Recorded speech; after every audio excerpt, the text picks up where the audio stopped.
Pick the Nintendo Shack and pray. Frederick from Fire Emblem Awakening says, yo.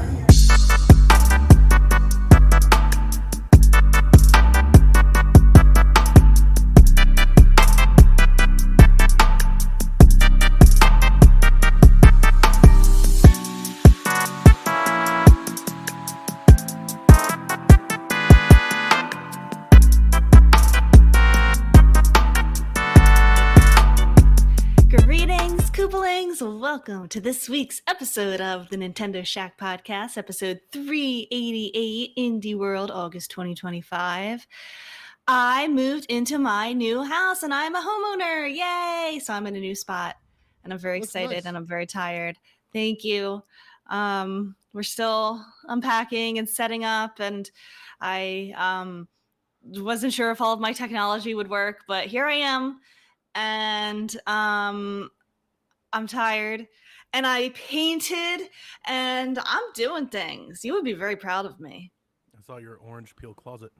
Yeah, I painted the whole interior closet because there's things that have to be done, but it was move-in ready, and it's been great. It's been really, really good. We've been liking it so far.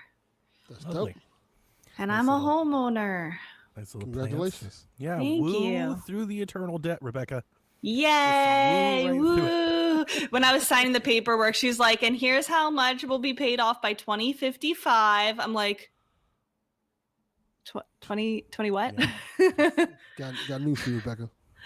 Two of us ain't going to be here about 2055. That's correct. You just have to make sure that you have enough insurance to cover the house when you go. 2055. Yeah, I was trying to calculate how old will I be there? Will I make it? No. Me and Donnie ain't making it. Tell you that right now. It's a good chance. You will be here. You will be here. But you, Melissa, and Delvin Jr. on this show. Yeah. Pretty much. Shout out to Mama Menace. She has been a huge help. She has been here most days helping me with things. And me and Josh would not have been able to do it without her and without our two friends, Andrew and DM. They drove up here from Virginia. And without our sponsorship for Manscaped or some shit like that. Yeah. They drove up here and they stayed for 8.5 hours into the night helping us move the rest of our stuff in so that we could return the U-Haul. Wow. Without doing an extra day. We did it all in one day. It was crazy. Shout out to Mama Menace. I remember that life. Yeah. That feverish urgency to not pay the U-Haul one more day. You're like, listen, exactly. I don't have it. That is the move. This is going back tonight. Tonight. Yes, that is what we were so tired. Rebecca, you just sent me back in time. Yeah. Yeah. I was fucking about to throw these keys over the fence. Right. This bitch is going in. That is a rite of passage right there. I think everyone's been there. Yeah. And if I had to do it again, is my internet dying? Is it? No. Don't do this again. You're looking cool. You're looking good.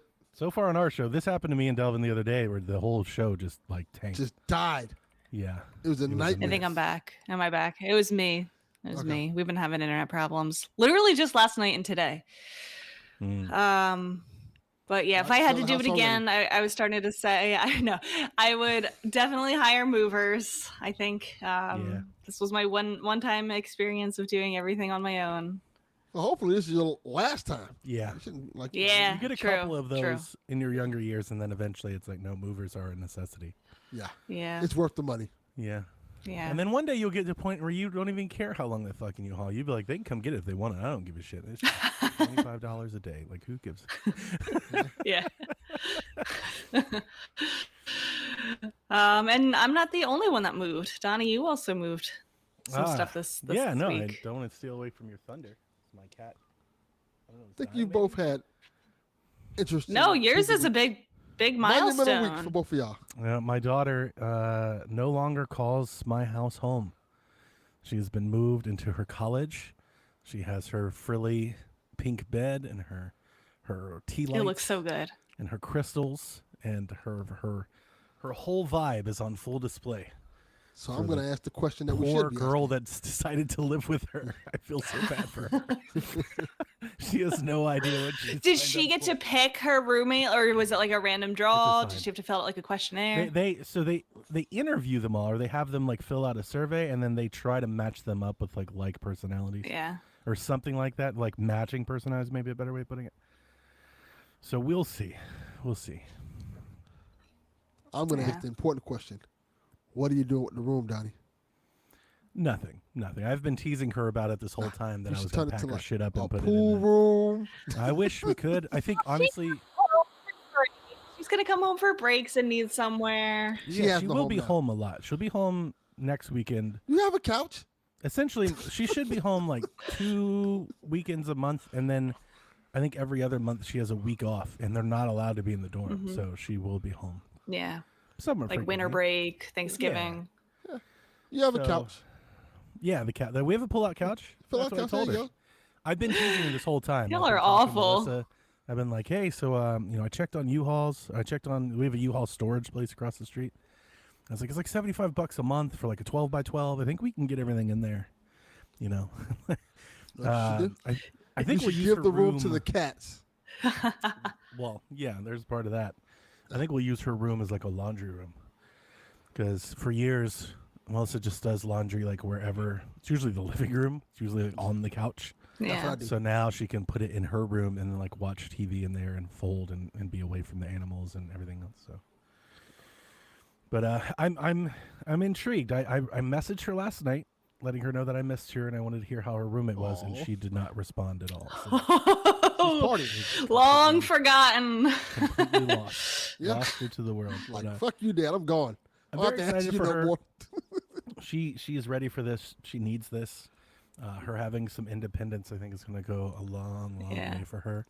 She's also just a really great kid. You know, all kids usually find some form of trouble, but like, I'm not worried about her at all. She's Yeah. not one to find herself in bad situations and stuff like that. So, yeah, the only thing I worry about is her roommate petitioning to be moved out of the room. Like, Victoria is a force. She's strong-willed, to say the least, and she has had the biggest bedroom in our house for 10 years. And it's like a big room. She has a lot of space with a lot of stuff, and this is going to be an adjustment for her. So You said that What would her you say? roommate could not have been more of an opposite to her personality. yeah, we don't know exactly because we've never met her, but based off of environmental cues and stuff, she seems to be maybe More like a sheltered. religious, sheltered, homeschooled girl. Oh, no. I'm telling you Yeah. from experience, those are the ones that end up partying the hardest in college, making the worst choices, getting the most drunk. Like, Yeah. I've known Well- people like that. The good thing is that there's a good chance probably, if that's the case, if we're just going off of stereotypes and very little information, I could speculate that Victoria will just have her way. Like maybe she'll just submit to Victoria's will, and all things will be good. Everything will get along. But if she pushes back, there could be fireworks. And not that Victoria's again, she's not a bad kid or anything. There could just be arguments and frustrations. Yeah. And I honestly think it's good for Victoria. It's good for Victoria to try and figure that out. Yeah. So Yeah, she will. Mhm. And the best roommate is one that you get along with, but like maybe aren't best friends with. it should be like professional. It should be, like you should have your own space and come and go. Yeah. As I was telling her, I was like, you two should work on your schedules to where you can have the room alone like every day for a little bit. Yeah. Like try to find a break. Like somebody take mornings, somebody take evenings, something like that. My college roommate freshman year was an athlete, so she was gone every weekend. She was gone early in the morning. She was never ever there. It was wonderful because That's I'm the an type of only stuff child. that I'm I'm an excited about. only child, so like this was my first time ever like having to share with anybody. And Victoria sleeps in till like noon. Yeah. So I'm excited. I'm interested to see if this is like a morning person. She wakes up, just like opens the blinds and like She's got to gets go going. to church. Yeah. She's Give shout out to probably at Jesus. church right now while Very- Victoria sleeps. Very excited. We bought the refrigerator for them to share. So Victoria was so sweet because she moved in first, Yeah. and then the other girl moved in yesterday. Okay. So we never got a chance to see her or meet her or anything. But Did you get her the case Xbox fridge? in case she wasn't there, no, it was a big. Actually, so that's the problem. They tell you can only buy a fridge that's 30 inches because that's like the height of the bed. You can only fit under the bed. So we just put it in the middle of the room, like not in the middle of the room, but like in the middle against the wall. Mm-hmm. So it's not where the fridge is like quote unquote supposed to go. Yeah. But it's like 40 inches and they have a freezer. So they can freeze, microwave meals, burritos, breakfast sandwiches, whatever, Hot Pockets. Most RAs don't care. I don't think they do. But like the whole pitch is that it's a shared refrigerator. The other girl doesn't have to have her own. Yeah. So I did the same thing for my nephew. Nice. I bought him a shared refrigerator. Like, hey, just use it. He asked me for Yeah, it. yeah. So I'm excited to see how that goes. Victoria's so nice and sweet that in case she wasn't there when her roommate moved in, she left a note on their fridge. She was like, "Hey, roomie, I can't wait to meet you. Feel free to move anything you want anywhere. The fridge is for you. Take a drink." I was like, "Oh, that's so nice." Aww. Yeah. Men would never. Men would never. Would never. Well, the picture you sent, like, it looks so, like, well decorated. It looks so, full of her personality. And, like, I was watching TikToks of, there's these girls at Penn State that go around to different dorms and, like, just rate them or whatever. And all of the boys' dorms look the same. I think that's what Melissa is like. I think Melissa spent as if they were being judged in a contest, as if somebody was going to come by and be like, B+, here's a ribbon. Like, I think that's what they're, in the back of their head, they're like, we're being judged for this. Because they bought everything, like matching feng shui, little cute lamps, cozy lights. I was like, what is happening? Yeah. Like it's a reality show. Yeah. Like Guess whose dorm is this? Whereas every boy has the same navy bed sheets. dorms. If I walked in, I'd have like a trash bag of clothes, a PS2, and just be like, where am I plugging the television? Like, show me, somebody point me to the television where I can plug in my GameCube. Like, help me. Like, that's all I would be focused on. And she's like, no, this has to match. That has to match. Like, it's all the way down the line. I was laughing, and I'll admit some sexist thoughts of my own.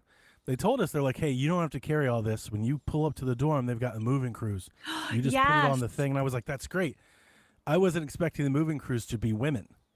Oh. It was just the basketball and volleyball team girls, and those girls were hoofing it. Yeah. I felt so bad. This one girl came next to me, and she put the stuff down, and she went, oh. It's like, oh no. Somebody They did the same thing Some pizza? at my college where the upperclassmen, it was like you could volunteer to help the freshmen move in, and I volunteered every single year because you can move in a few days early if you did. Oh, okay. I 100% expect Victoria to be doing this. I did it every She year. will do this. I don't know how, but That's she how will you get involved. freshmen beat up. But those poor girls. Move your like, shit. I told Melissa and Victoria, I was like, guys, you have a half a dorm room. This is way too much stuff. Like, it's way too much stuff. And literally, Victoria was like, I'm going to die, because we were putting her stuff on the side of the curb, and those girls were looking at her like she was great. Like, it just kept bags and just boxes. It just kept going. I was like, oh, no. What have you done? But I was surprised. Once they got things in drawers and in closets, it mostly went. We had to give away a drawer. We had a drawer that we just couldn't fit. So we had to give that away. But that was the other thing. Victoria, she's so, I don't know, like shy to strangers, I guess. Like, like she embarrasses very quickly. But it's funny because she's very outgoing and social. So you wouldn't imagine that she would be that way. But like, we had this 3-drawer organizer and nowhere for it to go. So it's coming back home and I have no use for it, or me and Jack just looked down the hallway and said, does anybody need an organizer? There's 20 families here all moving in. Like, this is to me, this is the best way to get rid of this. Let's give it to someone that's here. And Victoria was like, would you stop? You're embarrassing me. And I was like, why is this embarrassing at all? That's a good idea. I understand Victoria. I understand her. I understand Donnie. Thank you. Good job, Dad.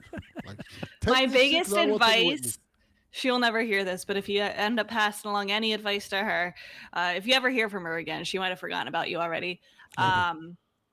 Freshman year especially, keep your door open when you are there, and let people come through. It's like the easiest way to make friends because everybody, Yeah, like, you're first just couple trying to- weeks. Life is strange life, huh? Yeah, everybody wants to check out, girls at least want to check out each other's like rooms and stuff and like see how you set up and decorate it. And so keep your door open and they are you will being make judged. friends. Yes. So this is true. Like everybody, Yes. they are being judged. Yeah. Because that sounds so foreign to me. I was like, keep your door. Absolutely not. No. You shut my goddamn First door. couple weeks, keep it open while you're in there. Absolutely. Oh, interesting. No, Interesting. absolutely not. No. Yeah, You get your absolutely not. Yeah, Bitch no. ass out my room. Yeah. There But will listen, be if you don't- hands if you don't thrown. close this door, you won't. I be living barely here want the much person longer. in here. But More then people? you will meet friends. Don't No, you want to please. make friends? Yeah, like I'm good. No, Like I'm we're good. not trying to. No. These people can eat my snacks. Get the hell out of my room. Exactly. Exactly. So, When I signed up for PSVG several years ago, meeting friends wasn't part of the deal. It just happened. I think girls and boys are very different when Very it comes much to so. that kind of stuff. We don't want to Very. meet people. yeah, that makes sense because they were behaving like they were going to be judged. So now you've shed some light on that. Maybe She could that's be what I was meeting thinking. her friends for life this week. And they'll only be her friends if she had that frilly pillowcase. Like that's That's the correct. thing. Like now we love you. You know what? It's kind of like the Wicked movie. They see Exactly. the It is weird girl. exactly like that. Yeah. That movie's awesome, by the way. Never watch it. It's awesome. I love it. And I don't like musicals.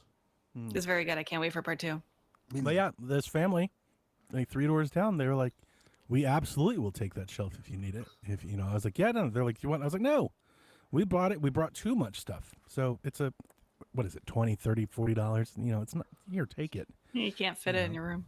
and then maybe they'll be friends. Go talk to the person we gave that drawer to. Yeah. I don't know. That's a good idea. Like, hey, I gave you a draw. Be my friend now. She acted like we ruined her whole life when we. She was so embarrassed. It's like, listen, I don't want to have to carry this all the way back to the car because it was a haul. From Yeah. where they parked, like it was a haul. Just the walk alone was like, oh, I got to lose some weight. Like, you walk across campus like, whew, I was too close. Yeah, I've been exercising today because of that.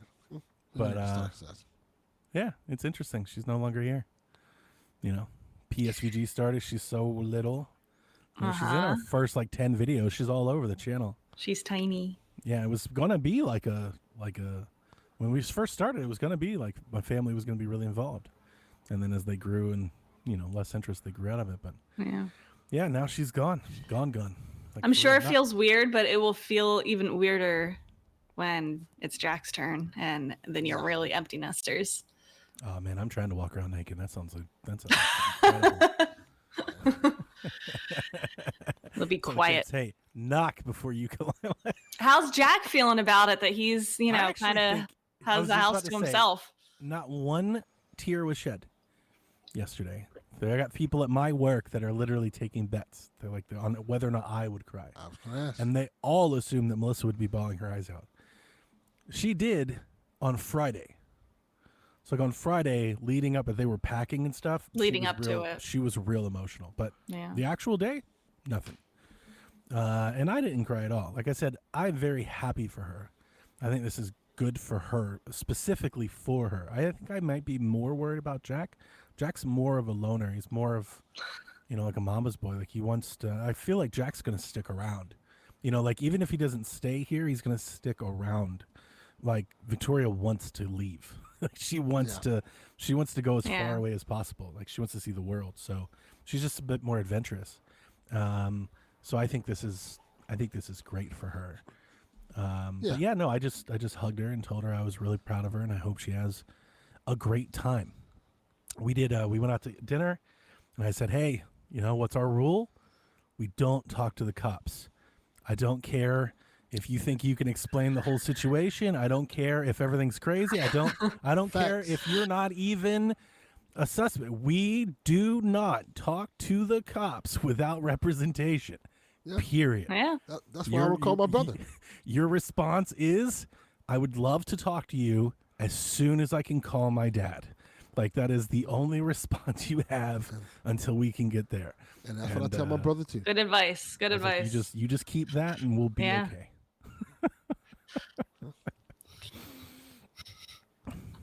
So Yeah. Don't talk to police. Delvin, what about you? what? Move along. We don't need to talk about it. Move along. What are you talking? We got some news, Donnie.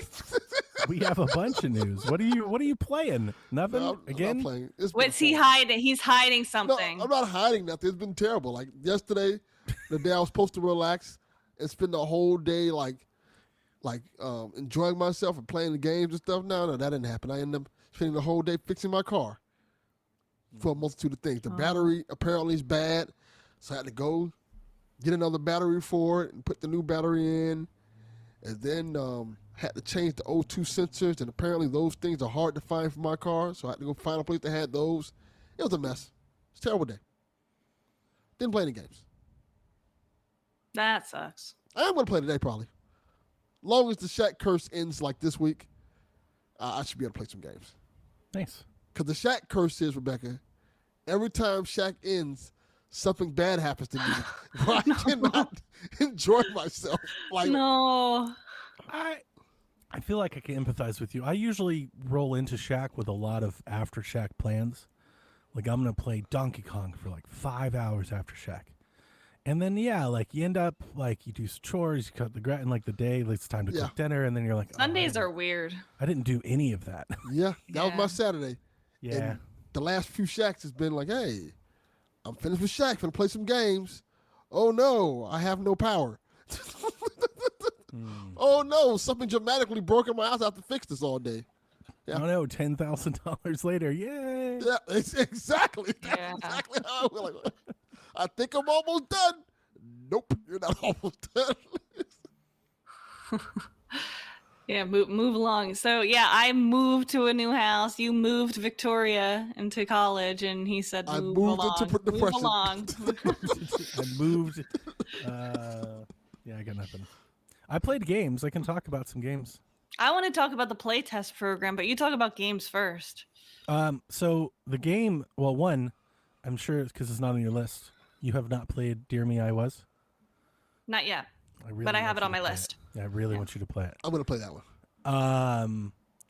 I'm playing Edge of Allegoria, and that's wild. That's a wild fucking game. You guys are aware of it? Seen it?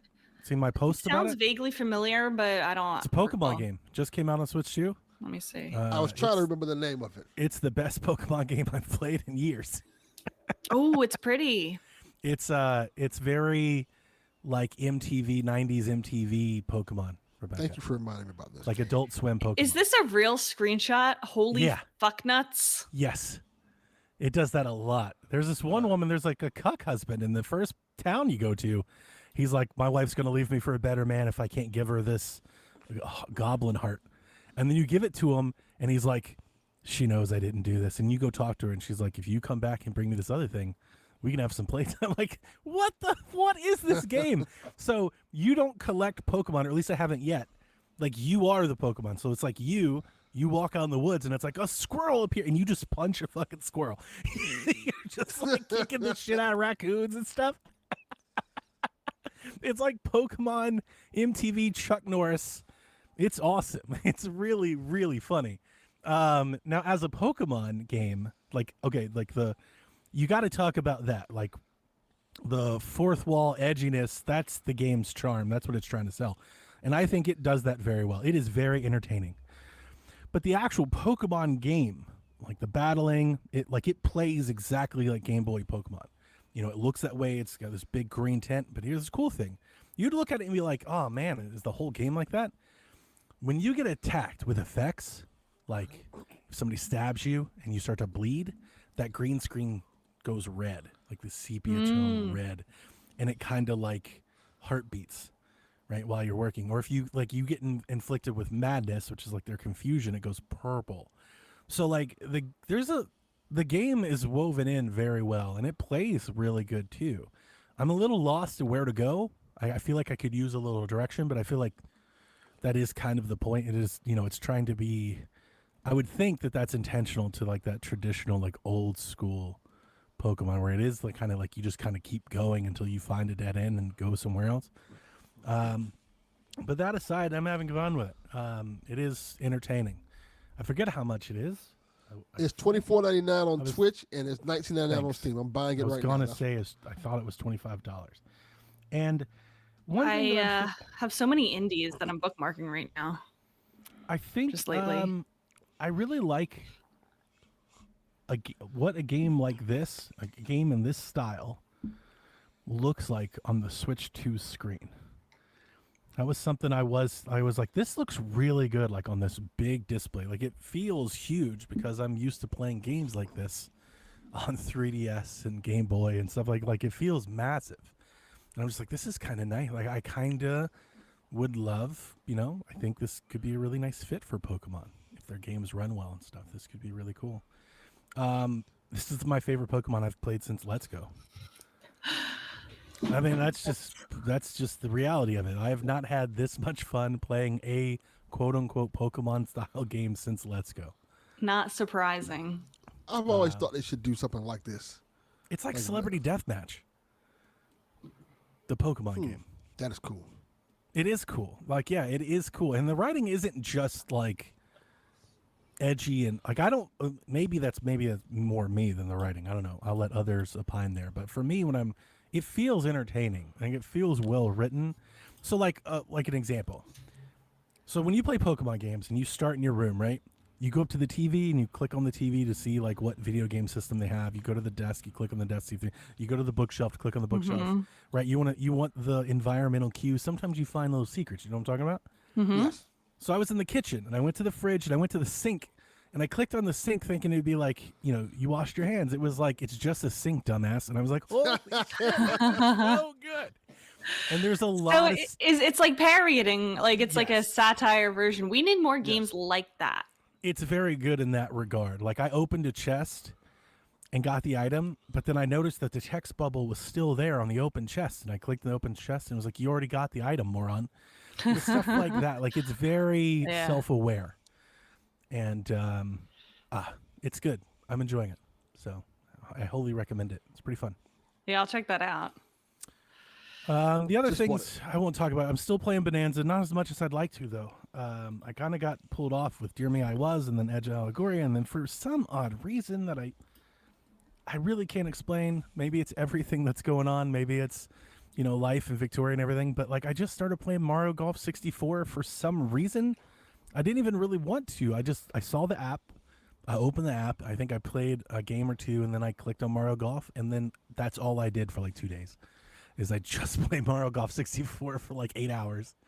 And then I'm playing a bunch of Retro Bowl. So I am kind of playing games. Like comfort. Yeah, comfort stuff at the moment.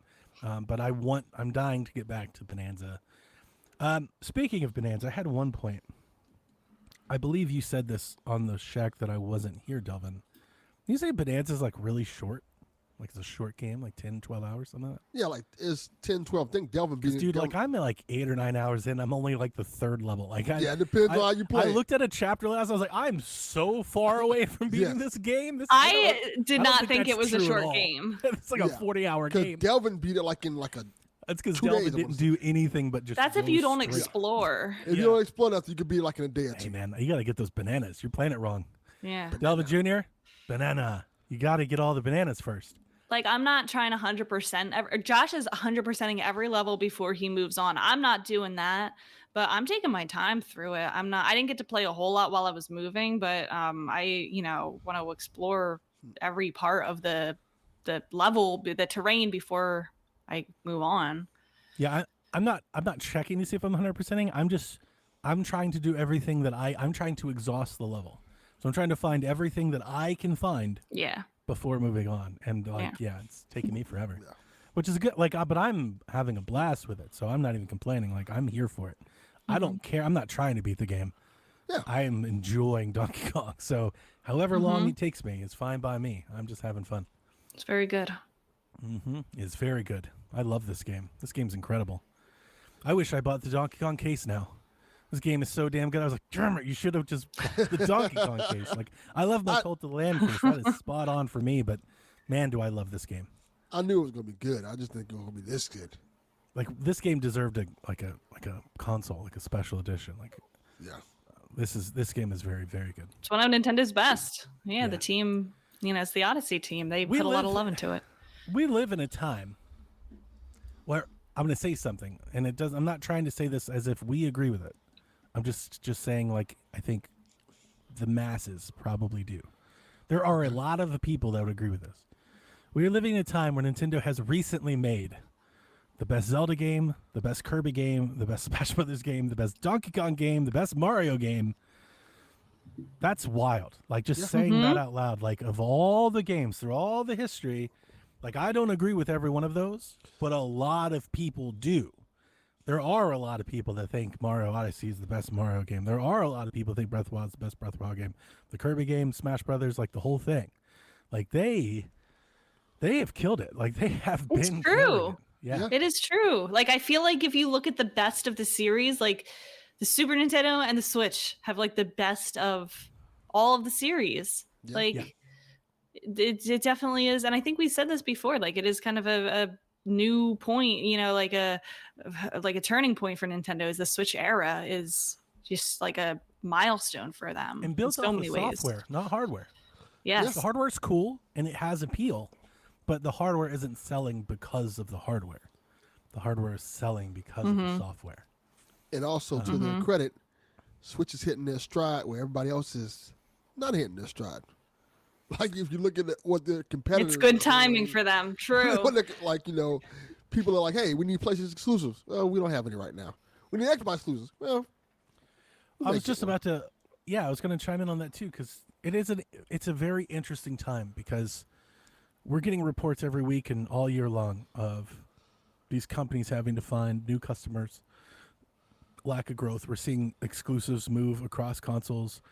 PlayStation's publishing games on Xbox and vice versa. And everybody is saying, like, this is the future. This is just the way it has to be for everyone to make enough money.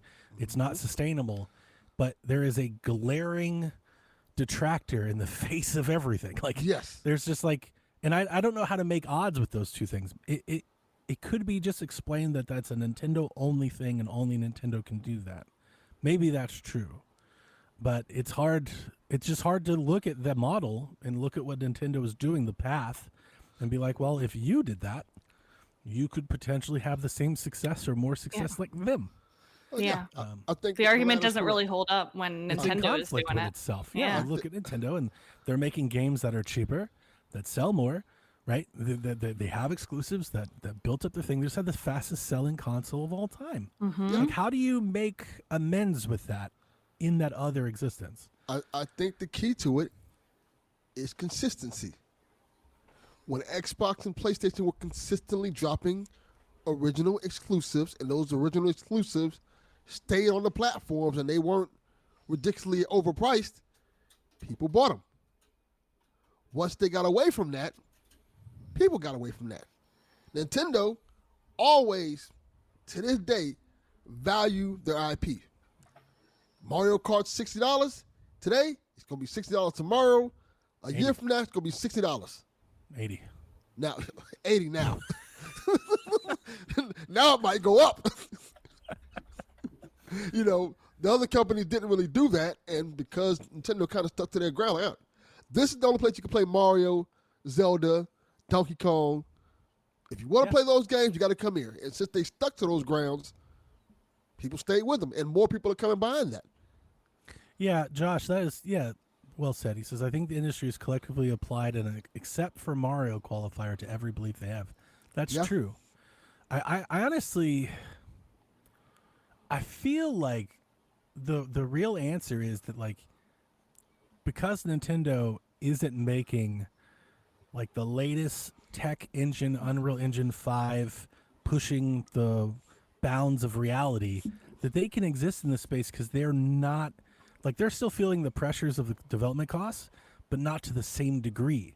It's almost like they've read the room and they're like, no, like, yeah, you're making amazing looking things, but those aren't sustainable. You're not pulling you can't keep doing that. Like, you're working harder for less output. So it's like they've taken the lead of, no, we're going to make cost effective games that are still quality, right? That don't take 10 years to make.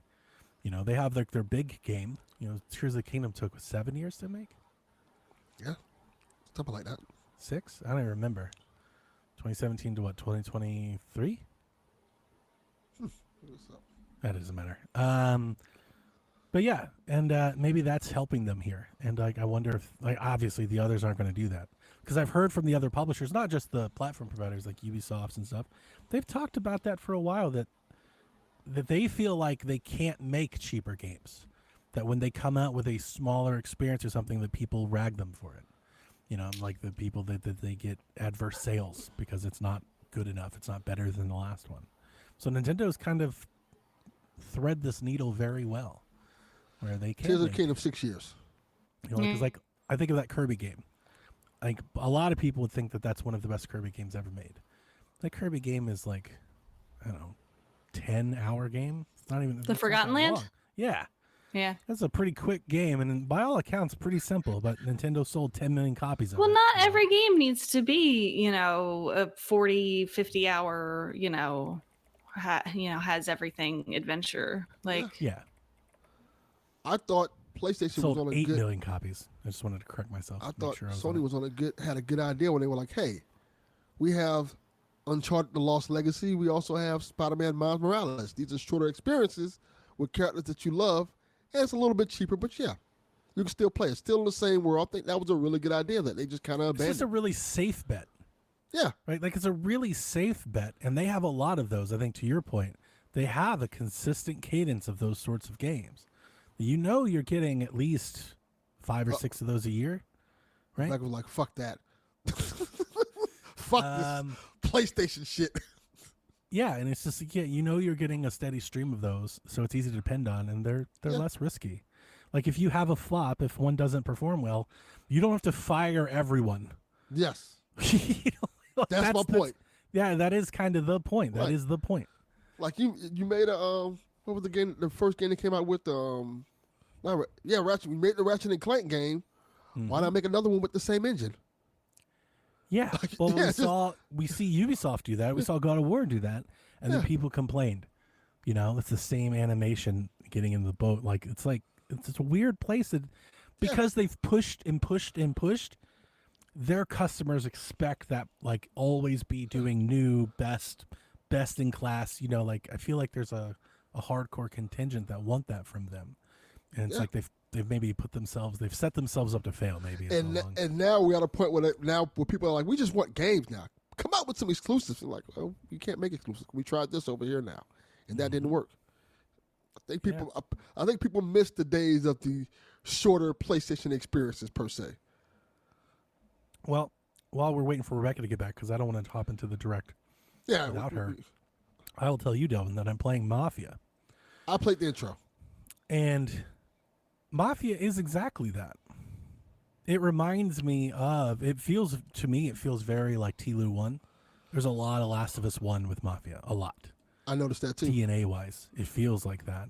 And it does kind of, if it is that game, I was gonna save it for PSVG, but Mafia's for the gamers, man. It's for the girlies, as TikTok says. Like, this is a gamer's ass game. Like, it's a linear, no bloat, no frills campaign story game. It how much you'll enjoy this game depends on how much you buy into the characters and the story that's being told.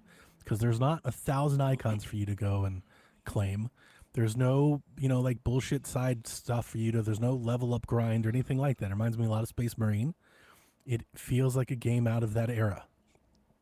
I'm going to ask a silly question, but follow me with it. Do you think they could put this game on Switch too? Yeah. I feel like it can go on Switch too, and I think it should be on Switch too. No, I think it will. Switch 2 needs more games like this. I'm somewhat perplexed by why there's such a big open world. But yeah, like if Hogwarts can do it, so can this game. It feels like something that should be on Switch too. And we'll probably do pretty good on Switch too. I expect that one. You back, Rebecca? Nope. Well, we can't hear you. Check the mic. Maybe it's muted or something.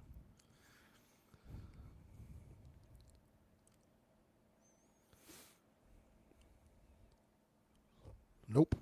Bueller? Josh, Josh.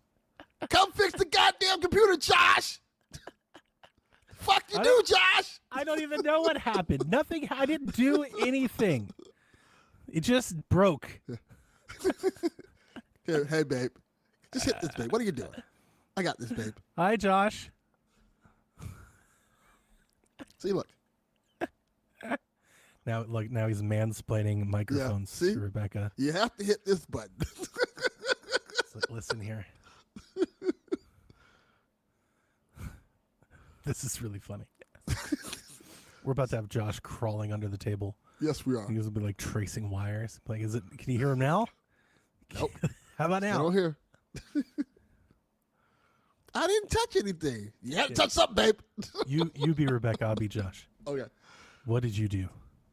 I didn't do anything. I had this set up before you started the podcast. I swear, Josh, I didn't touch anything. Did You always did blame you me for turn things. it off? Did you? Roll?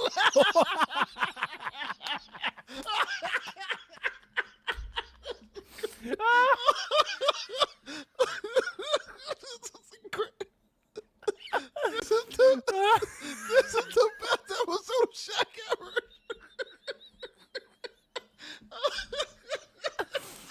Wow, that was incredible. I'm crying. Oh, Look at him. He's like, I don't know. Oh. get out of the way. I told you he's about to start crawling under the desk.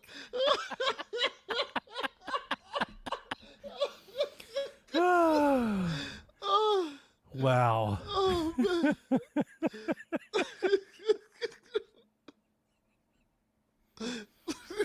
We should have like we should set up a bumper for like intermission music. We should. Like, we'll take it. Like, doesn't SpongeBob do that? Like, Yes, we'll he take does. a short break. Do. 30 minutes later.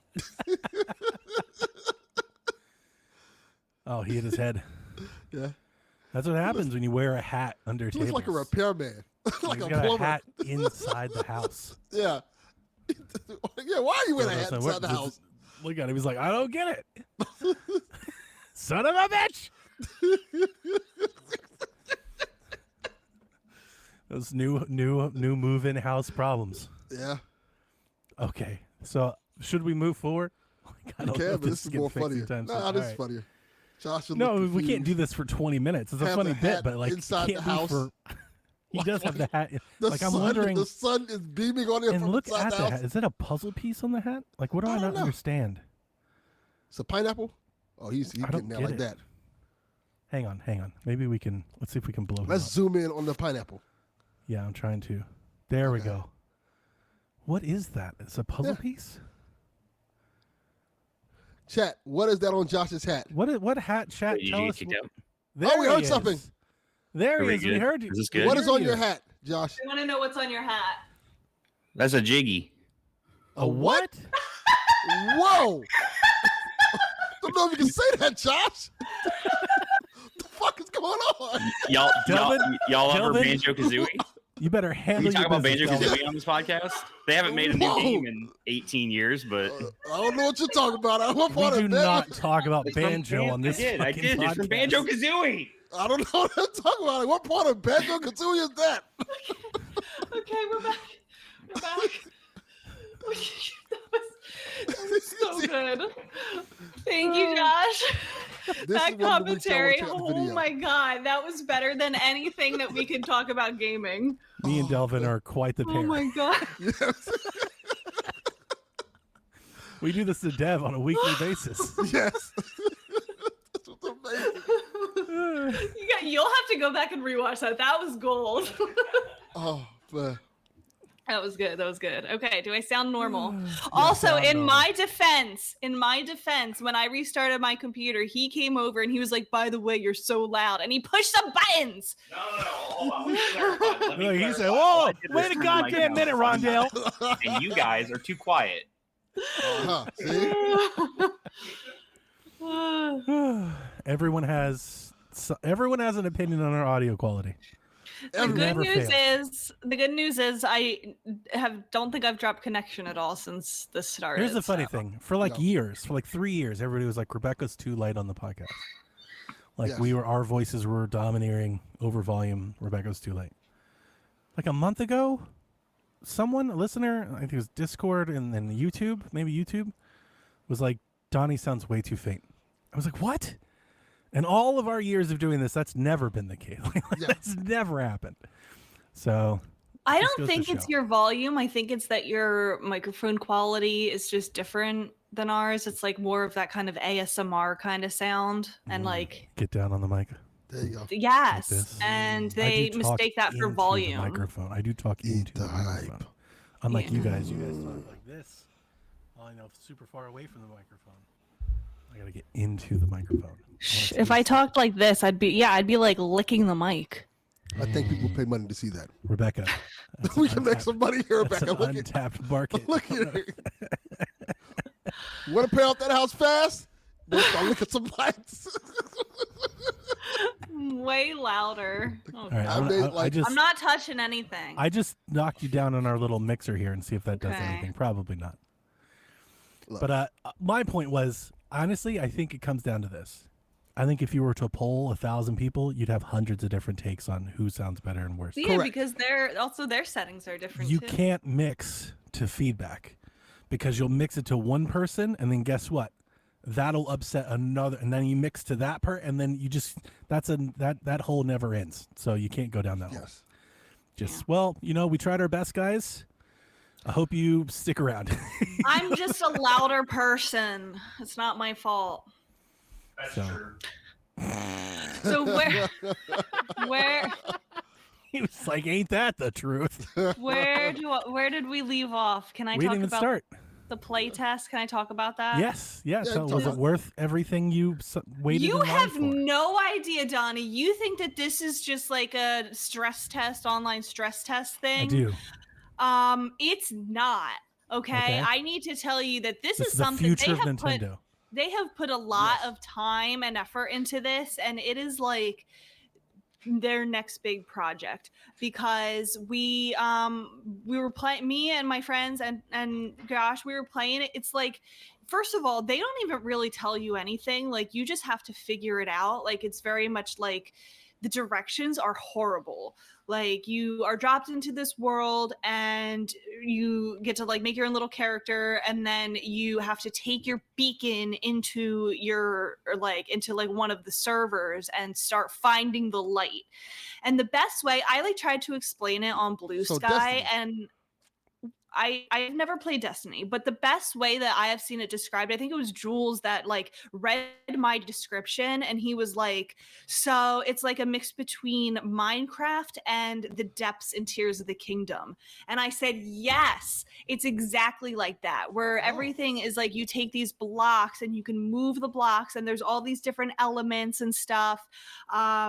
Different, like there's dirt and there's water and there's lava and there's stone and gold and all these different types of material, and you have to take these beacons and spread them into the light, and like there's monsters in there that, yes, Donnie.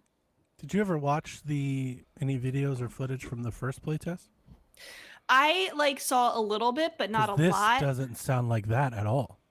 There's so it's the same, but there's like more to it this time. I haven't watched the second one, but the first one I watched definitely didn't give me any of those vibes, nor did I see any of those materials or the building or anything like that.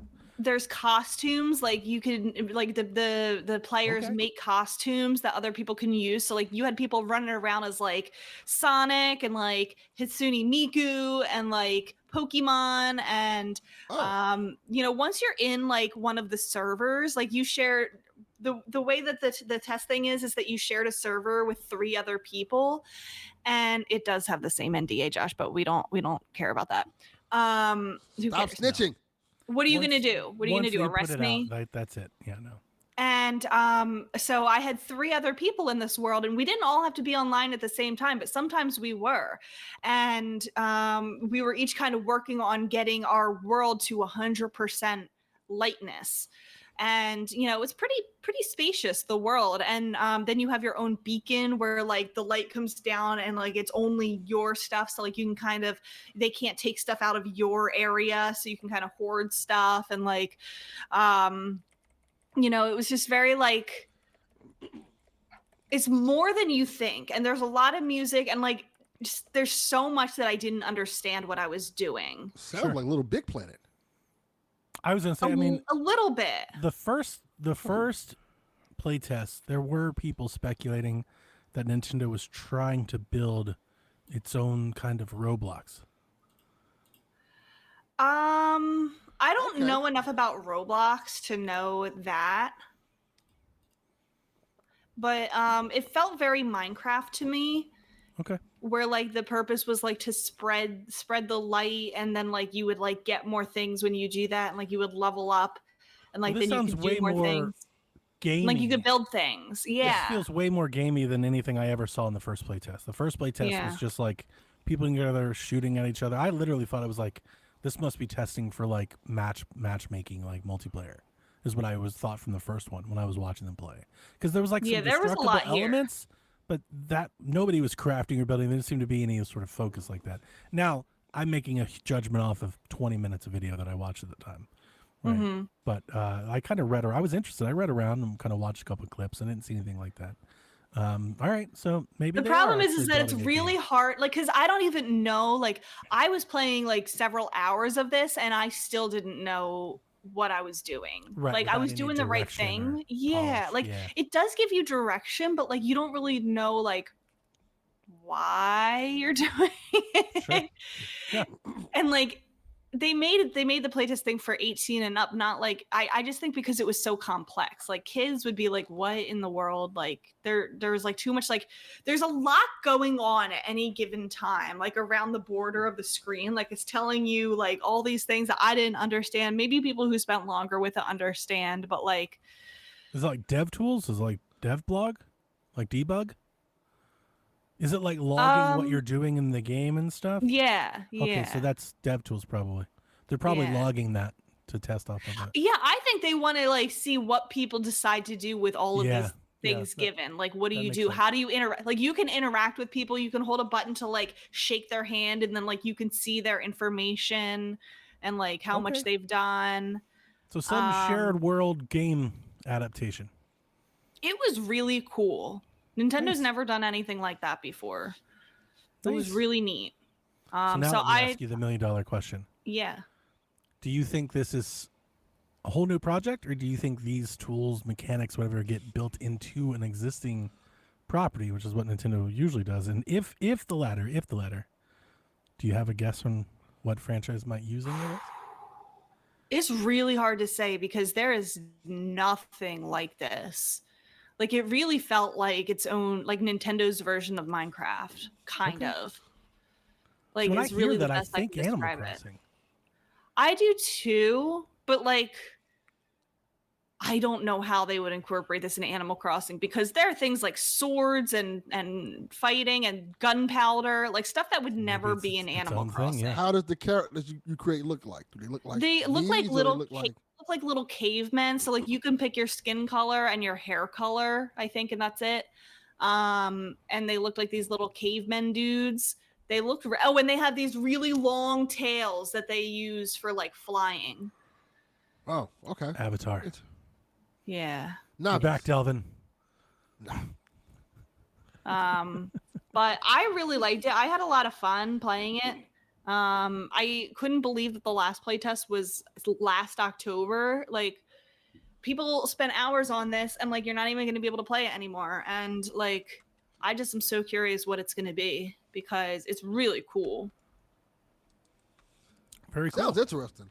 It It does. was, I'll have to yeah. go watch some footage from the second playtest. I'll have to go find some. kind of Discovering catch-up stuff to it. is like really cool because like I found out like you can like how, you know, to grow things with water and like how to get rid of lava and like I like was making up my base and stuff and like it was just really cool. We have no idea who's working on it, right? No, Hmm. I don't think so. But Interesting. it was very neat, like collectively working and like just like interacting with just like the stranger. Like the main lobby of the room, there's like hundreds and hundreds of other people before you go into your own little server, and like it's like a shit show. Yeah, the first playtest, the reason I took the take that I did is I saw limited gameplay, just mechanics, and like I saw the world, and I was like, okay, so they give you a sandbox, but it was the stress test. It was the finite amount of people in the finite windows. Like typically on a tech side, like I've done this on my own application plenty of times. You're trying to shove a bunch of people into a small funnel so you can test load balancers, matchmaking, network conditions. Like you need to stress it, which you can only do, right, if you pile everyone in at once. So this definitely feels like it's more game time now than what that was. It does, because I feel like the playtest window is so large. Like it just ends today, I think. I think today's the last day. And they only let, like 50,000 people in, I think. And that's like not a lot, really. No. Like they have more in Splatoon, and you can't guarantee that everybody was going to play it at the same time. Mm-hmm. Yeah, no. I'll have to check it out. Sounds cool. Yeah. So I just wanted to talk about that because, like, besides moving, like that's really the only thing that I and I did that before I moved. I came home last night I woke up yesterday after all day, because like Friday I moved to the dorm, and I was just moving one room. That was all day. It's a 2.5-3 hour drive there, then all the hassle and like new experiences, don't know where to go, don't know where anything is. You jump in carrying, do all that, and then you go to the store and come back. And, yesterday I was just kind of like out of it. Like, I don't want to do anything today. Was it very hot when you were moving? Yeah. It was warm. We decided to move on the hottest day of the year. It was like 98 degrees the whole day. Yeah. I was just kind of out of it. I was just like, I don't have it like I used to.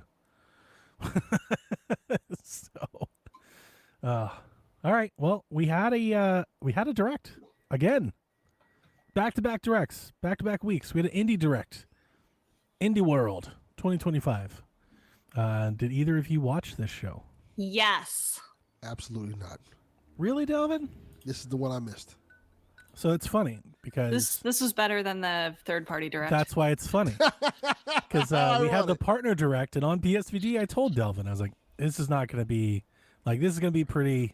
Like, it was fine. I thought it was good, but it's a partner direct, and partner directs are what they are. I thought the partner direct was horrible. Horrible? I thought it was horrible. Oh, let's do this now, because the internet keeps running with that, and y'all are just wrong.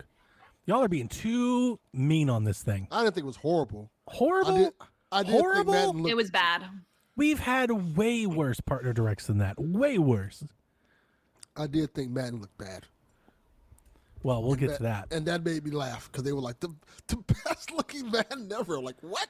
I 100% believe that if we actually had a Nintendo Direct, or even dates for all the games that people are wanting to know about, Metroid Prime and everything else, Elden Ring, Final Fantasy, if that was out of the way, I think people would react to that partner direct completely differently. Oh yeah. I think it's people are hating that direct because it's not what they want. But that direct itself was pretty good. But you could make that argument for the Indie Direct. We don't know any more than we did for the partner direct going into the Indie Direct, and I thought this was a lot better. That is a good point. Yeah, I can't argue there. So why did you hate the partner? Just nothing for you, I guess? Nope. Okay. Besides Age of Calamity, which I already am sold on. And they didn't do, like, I actually thought that was a downer, and that, like, felt like that was in there just to kind of spritz that up a bit. It's like, you're not really showing us anything about this. Yeah. This didn't need to be here at all. Okay, fair enough. I thought that direct was pretty okay. And definitely, whatever. I liked this one a lot more. The Indie Direct was Well, let's talk about this one then. Yeah, so I've listed all the games out here. I'm not going to read all of this and all the scripts and everything. I just threw it on here. Do you want to go them one at a time? Do you guys just want to tell me? Tell me the ones that y'all think are good enough for me even to look at. Well, honestly, go through it, and I'll tell you whether I'm interested or not. All right. So Little Kitty Big City gets the Picture Perfect update. It comes out this year. It's a new update, new cosmetics, new characters, new missions, new things to do. But it's free update. Free update. Yes, I will be playing. Good. Delvin, this is a good one. Mina the Hollower is the game from Yacht Club. This is the successor to Shovel Knight, right? Okay. It comes out. We've known it comes out this Halloween. We've seen it a couple times this summer. There's a free demo for you to try right now on the eShop.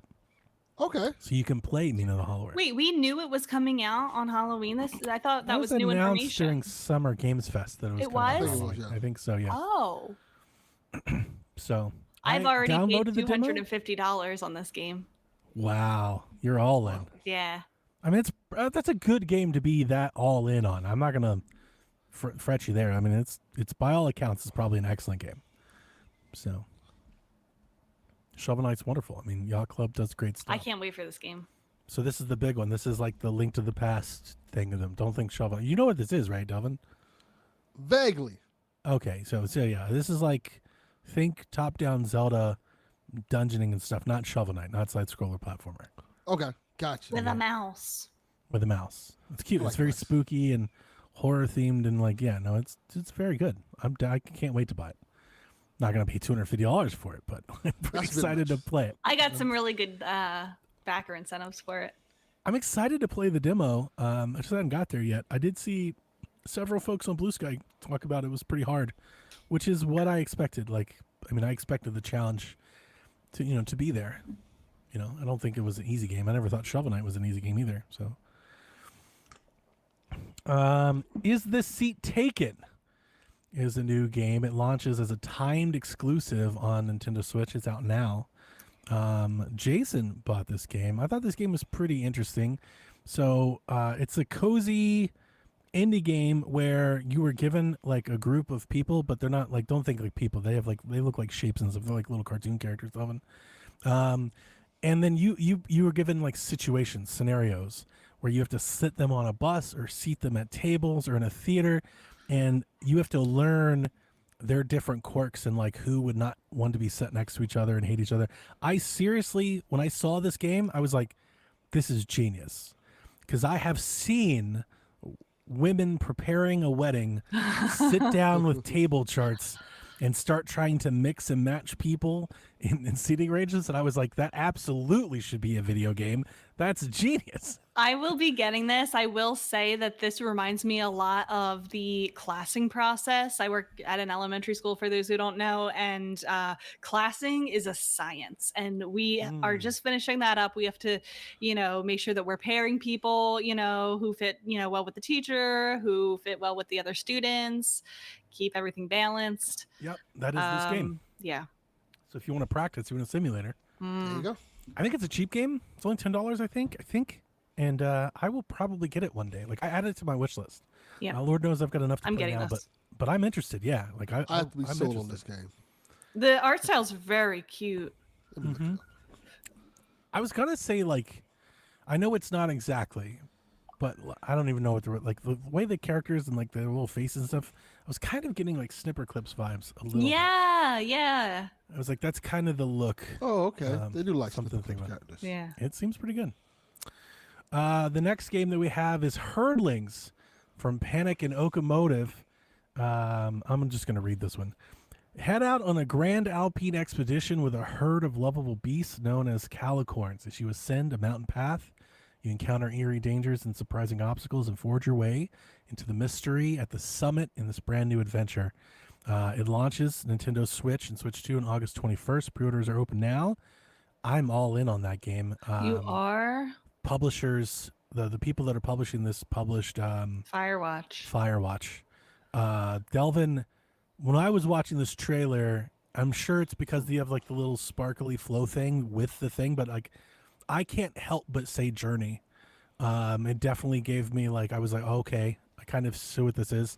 It's really funny. I think a lot of games have like a mode like this in the game. Like I think Red Dead Redemption, where you have to go and keep all the cattle and everything in front of you. And I think it's kind of, when I think of this mechanic, it's kind of a nuisance in a game. You're like, oh, I don't want to do. They think of like Twilight Princess, right? Like, oh, I don't want to do this. But this is a storytelling, emotional story of this game. Like it's very Journey-ish, I guess, esque. That was kind of what It's a the vibe I beautiful was looking picking game. up on. It's beautiful. Yeah, I'm in. I like this one a lot. This is probably my favorite game of the show. Like I may be day one on this, depending what I'm playing at the time. Like I want to play this pretty soon. I thought it looked boring, but I respect it. Damn. just crushed me. Just Looks crushed interesting. me. I'll let you know. The next one is a well dweller from Kyle Thompson and Top Hat Studios. Deep within a forest at the bottom of a well lives the only creature brave enough to oppose the queen. He plays Glimmer, a tiny bird with a matchstick. He must burn the wicked queen to save his family. It launches on Switch next year. Burner. Any thoughts? I don't remember being super interested in buying this one, but I love when you play as a bird. Yeah, I liked this one. If this is the game that I remember, I like this one. Definitely had that. I want to say it had that Unity look, and I definitely want to give it a try. Ultimate Sheep Raccoon from Clever Endeavor Games. Build the most chaotic bike racing courses with friends, a cast of silly barnyard animals, and Ultimate Sheep Raccoon, a spiritual successor to the wild party platformer Ultimate Chicken Horse. In this party game, you can add obstacles, ramps, and dangerous traps, and then crash your way to the finish line. Ultimate Sheep Raccoon launches on Switch 2 and Nintendo Switch later this winter. We have a related question to this. Rebecca, anything on this game? Nope. Okay, so Josh, the Hyrule Laureate, said, did anyone play Ultimate Chicken Horse? I found it such a brilliant and underrated platforming party game that no one knew about. So seeing it get a sequel got a light sequel for me in the direct. I've never played that game, and when I saw this game, I thought it looked crazy and zany and super fun. Like I could see this being a thing for people that play games like that. Not me, right? It's multiplayer centric, but like if this blew up and had like a Fall Guys moment, I would kind of get it because it looks fun. But just not my sort of thing. I remember hearing a lot about Ultimate Chicken Horse, but it's never been for me. I know a lot of people who like the game a lot, so I'm quite sure this game's gonna do pretty good for the audience. Not my I type like of the game concept. Yeah, same. Yep. Jules says he played it and it's amazing with friends, and Josh is there. So yeah, like it looks This fun. has a following, yeah. Like I when I was watching the direct, I was like, if me and the kids and the wife were still playing games together, like day one, I'd absolutely, let's get a Joy-Con in every hand. It looks super fun to play. I'm a solo player these days. I don't play with people online. I don't play with people home. It's just me. So I don't want to just join people's sessions, as a loner. So Ball Pit from Kenny Sun and Friends, and published by Devolver Digital. Get ready to battle hordes of enemies with ricocheting balls and gather riches in Ball Pit, a brick-breaking, ball-fusing, base-building survival roguelite. Watching that trailer, there was too much going on. It was like so sensory overload. Oh my god! Like I respect what it's doing. It sounds like it's a cool concept for people who can do that. I can't. Yeah, no, I'm spot on. I echo the same sentiment. Talk about overstimulation. That thing was everything. It's like a farming sim, roguelike, break builder, RPG. I was like, what is it in this game? It looks like an Apple Arcade game, but it looks very good. Yeah. Apple doesn't seem to be that interested in the arcade these days, so I think a lot of Apple Arcade-ish projects will probably shift towards Switch. So I think you'll get more of that mobile crossover on Switch too. It looks cool. Yeah. No, it looks. It looks good. Like I tagged Josh in this because it looks good. Like if you're the type of person that wants to do something like this seems right down your alley. It looks hard too. I don't think it's for us. This isn't a Shack game. Yeah. Content warning comes from Landfall. It's time to get famous or die trying. Delvin, I did think about you for this game, so write this one down to go check out. It's a multiplayer game, so that might rule it out for you. It's a co-op game. Okay. But it's a horror game. So for 2 to 4 players as a horror game, here's what it is. You go into the depths. You're like these ragdoll people. You go into the depths with a camera trying to get footage of all the creepy things underneath there. But then, like an extraction, you have to get out before they get you so you can upload it to YouTube to get follower counts. That's like the pitch of the game. And like every time you get follower actually counts, sounds really cool. It is. Josh has played this with friends and he likes it. Okay, there you go. So as you dive down and you come back out, as you get, the more followers you get and likes on your YouTube channel, you get better equipment, better stuff to dive further and keep going. And that's the loop of the game. So this is coming out to Switch in 2026. Sounds really cool. I'm looking at it right now. It looks interesting. Yeah, it's pretty cool already game. out elsewhere, so you can kind of Why check is it it a out. co-op horror game? Glaciered comes from Studio Snowblind and Playism. This is in the future. There's an ice age, and there's a whole new ecosystem happening underneath the ice. And they showed all like platforming and like this little squiggly thing that rolls around. Probably the low light of the entire direct for me. So I don't have a whole lot of nice things to say about this. He was kind of a jobber in WCW, so I can imagine he wouldn't be great in his direct. Rebecca, did you like this one? I don't even remember this. Okay, so we're just going to move on for that one then. Yes. Neverway from Cold Blood Incorporated and Outer Sloth. After Fiona quits her job, she starts over on a farm and becomes the immortal herald of a dead deity. Keep how your it life happens when from you quit falling jobs. apart in Neverway, a nightmarish life sim RPG co-directed by the pixel artist from Celeste with music by Disasterpiece, the composer for Fez and Hyper Light Drifter. Neverway launches on Nintendo Switch in 2026. I'm all in. I was gonna say, I think this one will do really well. The art is obviously gorgeous. Yeah.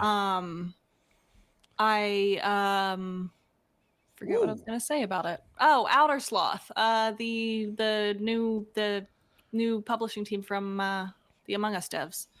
Mm-hmm. This looks Yep. good. Yeah. No, I really, really liked it. So I'm definitely, I wish listed that one. That was near the top of the list for me. So I'm definitely getting that. UFO 50 dropped on Switch. It's a timed console exclusive. I played that last year. I liked it. Wasn't like overly enamored with it. I think I ended up returning it because I think I played it for about an hour and I was like, oh, okay, and just moved on. Any other love or thoughts for UFO 50 here? I know there's a lot of people that love it. I thought it was on the Switch already. To be That's, That honest. sounds about right. that's spot on right there, Rebecca. Yeah, I Yeah. imagine a lot of people did. They're like, wait a minute, that's Yeah. not there already? I know the people love that thing. So. I still need to play it, but I have it on Steam. I remember I you was talking about this game. really excited for it. It's got a golf game. Sorry, I didn't want to interrupt you, Delvin. Go ahead. No, you're good. I was saying, I remember you talking about this game and how excited you were for it. Yeah, I was. But then- really excited for it. How Then I played disappointed it. you were. That made me not want to play it. Like It is a collection of Atari games. You got to really want to play that. Once I started playing the golf game, and I was like, oh, okay, never mind. And I bounced. Tiny Bookshelf from Neoludic Games and Skystone Bookshop, Games. tiny bookshop. What did I say? bookshelf. Bookshop. The bookshop. Cozy management game where you'll set up a secondhand bookshop with scenic locations while getting to know the locals. I've had this one wishlisted since I saw it on the Wholesome Direct like 2 years ago or whatever. And once I am kind of settled and playing games, I have that on my list to play. I'm very excited. Look forward to hearing about it. It's out now, Huh. so you can go get it right away. Strange Antiquities comes from Bad Viking and Iceberg Interactive, where strange goings on and dark mysteries abound as you become the caretaker of a store dealing in occult antiques. In this sequel to Strange Horticulture, launches September 17th. I just appreciate that how half of these games are just jobs that middle-aged white men would do. Like you're There's a working lot at of an that. antique. There's a like lot you're of that. working at an antique bookstore. That is kind of the cozy game market. Is that? It's a lot of plants, it's a lot of books, a lot of witches. It's a lot of that. Yeah. Working in a flower shop. It's as if there's a market they're really catering to. I love that exists. I really do. That's good. It shows a lot of diversity. We've come a long way in games. These are games Yeah. that never would have been made 15 years ago. So this is lovely to see. It's dope. I kind of talked about that a little bit. Dear Me, I Was sounds like I feel like that is it. I'm sure, Rebecca, did you listen to Shaq at all? Parts of it, but I didn't listen to the whole thing. So one of the reasons that I really wanted you to play Dear Me, I Was is the perspective, the story, and everything definitely feels like it's coming from a woman creator, writer. But the whole game feels that way. And I really like that because I think it's very unique. We don't get a lot of things like that.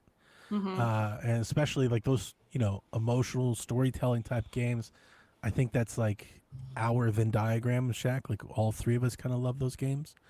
So I think it's a really Yeah, good I have show. that one on my list. I'm excited. And all these cozy games I do feel like we're seeing way more influence from female creators and stuff. You're definitely starting to see their imprint on the games Good. come out. Yeah, no, I love it. You love to see it. And you not just love to see it, like in marketing, in presentations, as not just some game in the back end of Steam somewhere, that you have to find on your own. Like I like that a lot. So I love the cozy game showcases. Those are some of the best game showcases we've had in a couple years. Like they're doing cool shit over there. So I dig it. Go-Go Town from Prideful Sloth and Cult Games, where you're the mayor tasked with building and fixing and transforming a rundown tourist town. I wasn't too interested in that, but it comes out next spring. Anything? No? Caves of Cud, 2D turn-based roguelike. Anything? Undusted Letters from the Past, as well as Winter Burrow, which I do want to play. That looked really cool. That's the I do. survival mouse game. I want that one too. Yeah, that's the only one left on our list that I want. The other ones just kind of filed off to the back. But generally, I always say, did you have a handful of things that you wanted to buy? And I definitely did. I came away with 5 or 6 things that I want to play. Same. Led by Herdlings. I want to play that. Yeah, Hurlings look dope. I think that looked really good. So all in all, I thought it was a really good indie direct. Good stuff. There's a lot that I want to play.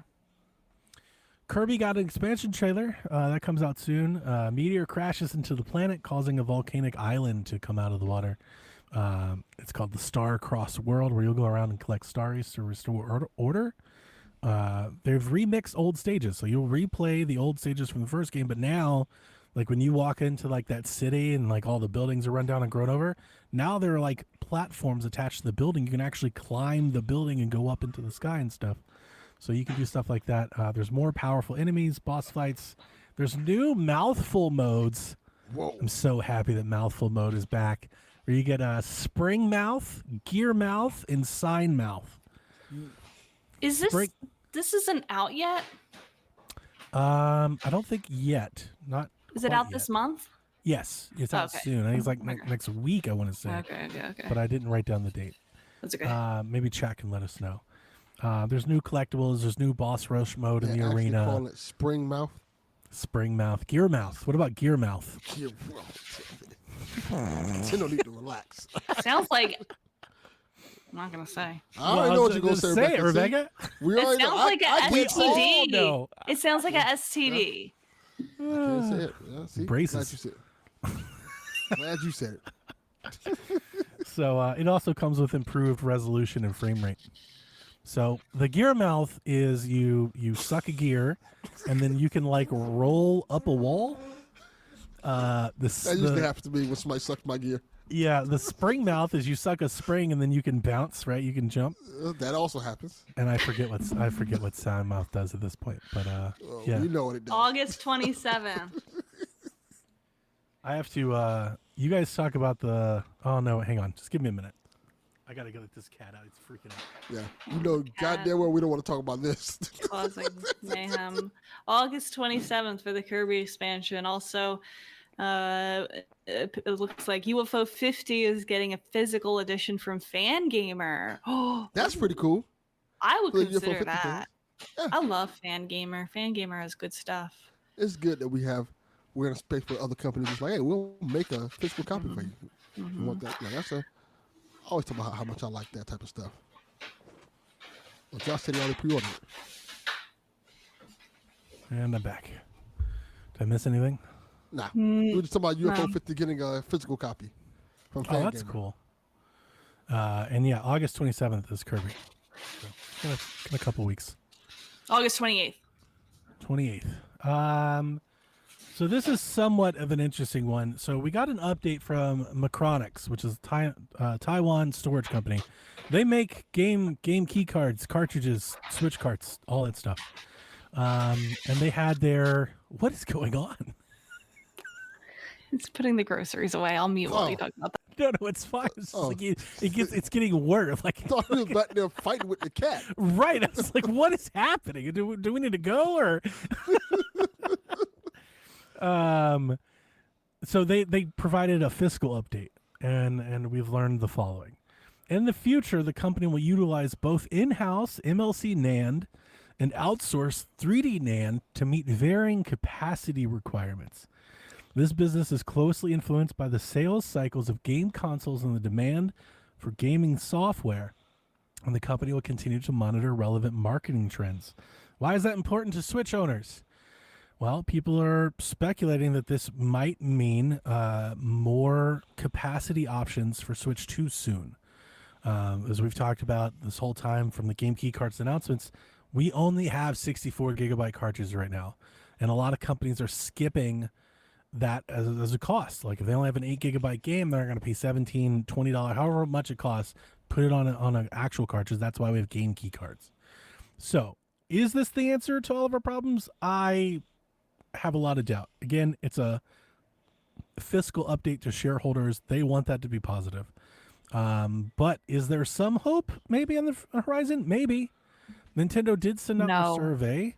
They've talked about wanting to, or I don't want to say change anything, but they've sent out a survey. They're aware that the Game Key Card thing isn't going over super well. So, like, could that mean we get a 32 gigabyte option or something, that's maybe cheaper? I don't know. I am under the belief that the reason we don't have cheaper options because it's not cheaper to make smaller. I don't think the amount of storage isn't the cost. Like, I think 64 is just, it's probably a negligible difference between 16, 32, and 64. So Nintendo's like, we'll just start with 64, I think. But maybe there's hope out there that we'll see less Game Key Cards. I've made amends with Game Key Cards. I've just made amends with it. It is what it is. If you want the game with the cartridge, buy a Game Key Card. I think I will start buying more digital things. I think that's basically where I'm at now. It's like, well, at least I'll just build a library then, because these things matter less to me now. So I think for Switch 2, I will still buy physical copies and maybe even the occasional Game Key Card, but I think I'll be way more selective on what I'm buying physical on Switch 2. I think it'll probably be very first-party centric, and everything else will just get digital. That's what I'm doing, and I have no regrets. Yeah. No regrets. Nintendo files a patent for Joy-Con 2 crank and click wheel. The device attaches like the strap to the Joy-Con using its magnets and has a rotary disc, which is then tracked by the mouse sensor through the window. The click is then transmitted to the SL button and a second button for pressing SR. So think of like a fishing pole, like a little rod and reel that you snap onto the Joy-Con, and then you can like do the little, was like the play date or whatever. Yeah. Think that Nintendo has a patent for something like that maybe one day we'll see on Switch too. So Luigi's Mansion win. Sega Bass Pro Fishing win. I want a Zelda fishing game. It's Facts. just Zelda fish, like nothing else but fishing. I don't even need a whole game. I just want a whole game because there was no fishing in Breath of the Wild and Tears of the Kingdom, and just give me like a whole huge lake or something to boat around in and be Link and just fish for Hylian bass. Here's how I think you do that. I want, well, just like we used to have Link's crossbow training, I want Link's pro fishing. And then you open the game and you can choose which Zelda game to go fishing in. So you can fish at the Ocarina of Time pond, the Twilight Princess pond, like a new pond, and then there's like online leaderboards. Amazing. That's right? like a dream game. So good. I love fishing in video games so much. It's one of my favorite because I hate fishing in real life. I would never, but fishing in video games, amazing. I love that you, when I saw this little click wheel, whoever posted in our Discord, I was like, oh my God, Zelda. It was the first thought I had. I was like, make a Zelda fishing game. It was just funny because they have a fishing game. Is Luigi's Mansion. That is the fishing game, but Zelda. Give me the cozy Zelda vibes. Yeah, I want it to be Zelda specifically. I'll play that so damn much. I appreciate that when Playdate did this, we all shitted on them unanimously. I didn't. A lot of people did. Oh, really? I didn't know that. I probably did. I don't know. I thought everybody liked the Playdate. No. No? No. A lot of I'm way people- off It here, has, Delvin. it has I a thought- cult following. It has Oh, a I very- thought it was pretty high. I thought people thought it was cool. I'm way off base. People like that. Who's hating the play date? Nintendo like. All right, let's hear them out first. But Nintendo's earned it though. Yeah, Nintendo's. If anybody's earned it, it's Nintendo. The other, since Yarden is here, I wonder if he thought the same thing I did. Because we had rumors leading up to the Switch 2 for about a year and a half there that they were going to call it the Switch Attach. And every time I see any patent or anything of somebody snapping something onto the Switch 2, I keep thinking of that. Like, I can't help but think that, like, somebody saw this and it got out.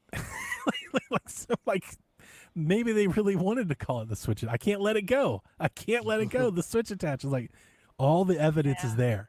Yeah. That had to be a name they were bouncing around. They're like, we could call it the Switch 2 or the Switch Attach. All right. Wario Land 3 and 4 icons are now available in NSO. So that's pretty cool.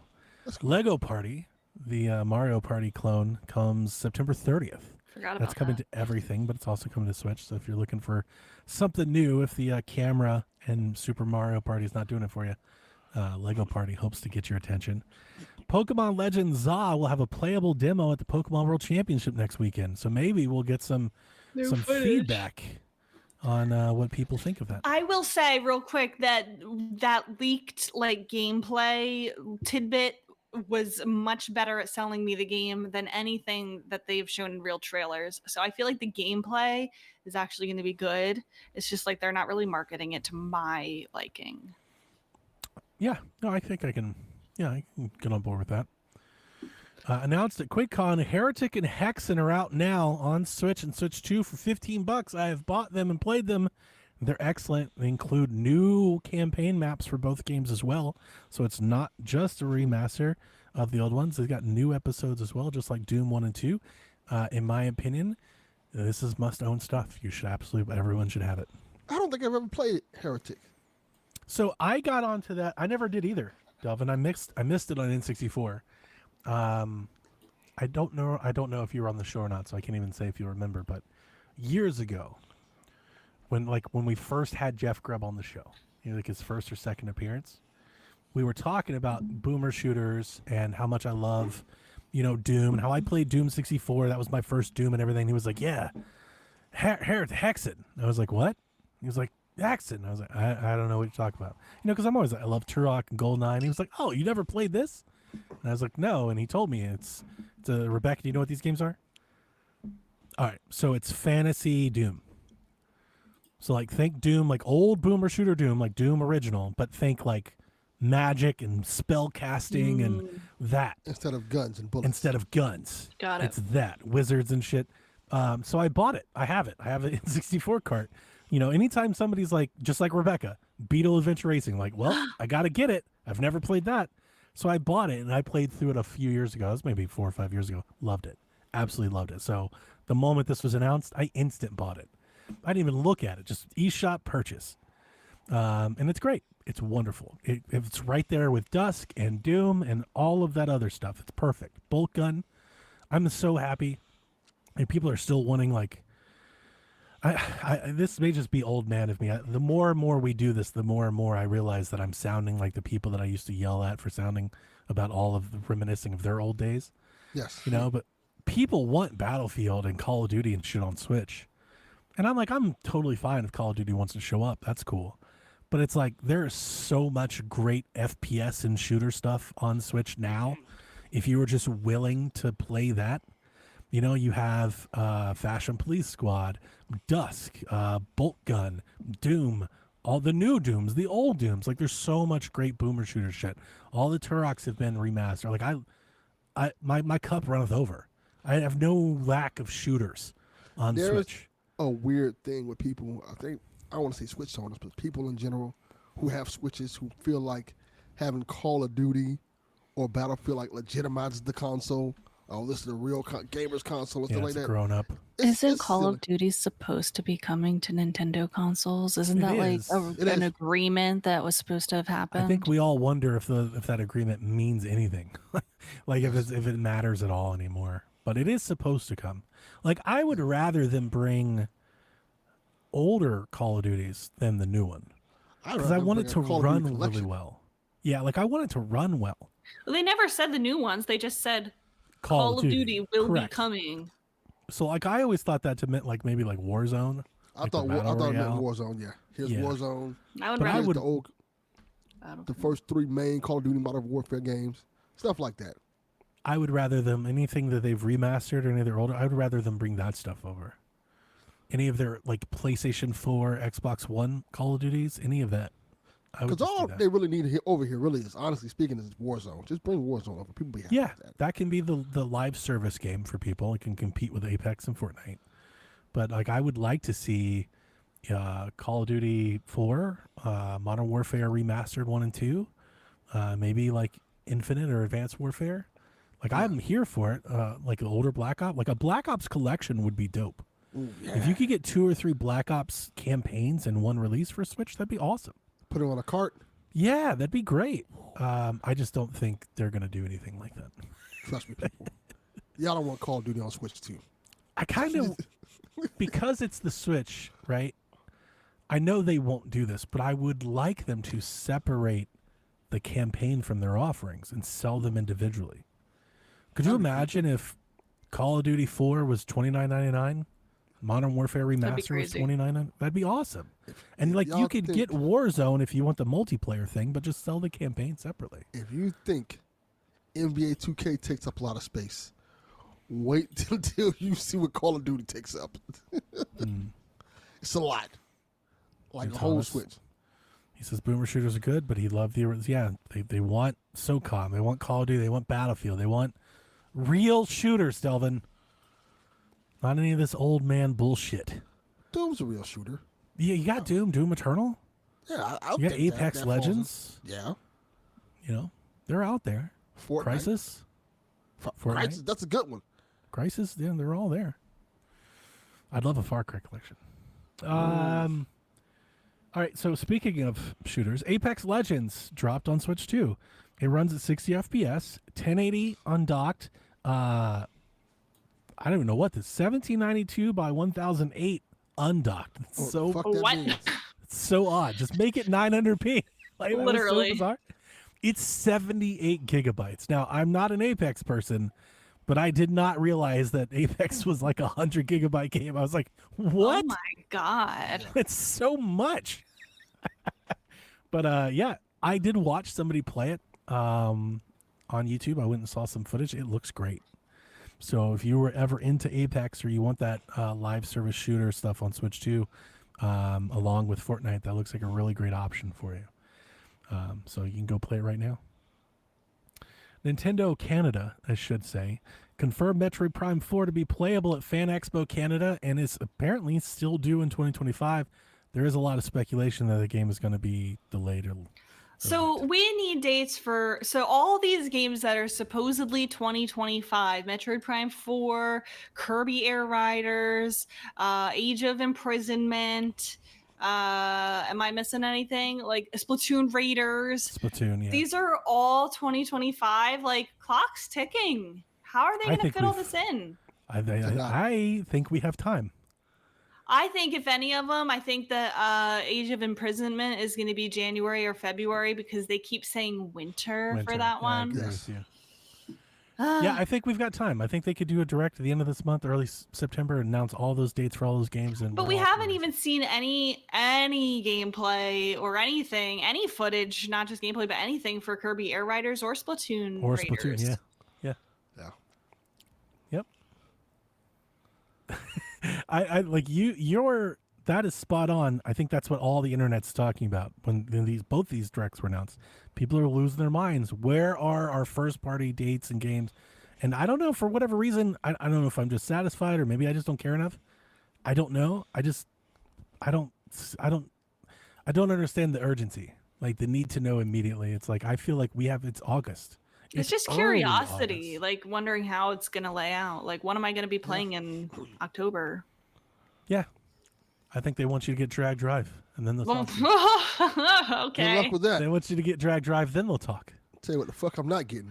Okay, Drag Drive. 2020. So Raiders was not confirmed for 2025. I'm sorry, Okay. but it's one of the only ones out of the 4 of those that are rated. So I think it and Age of Imprisonment have both had ratings.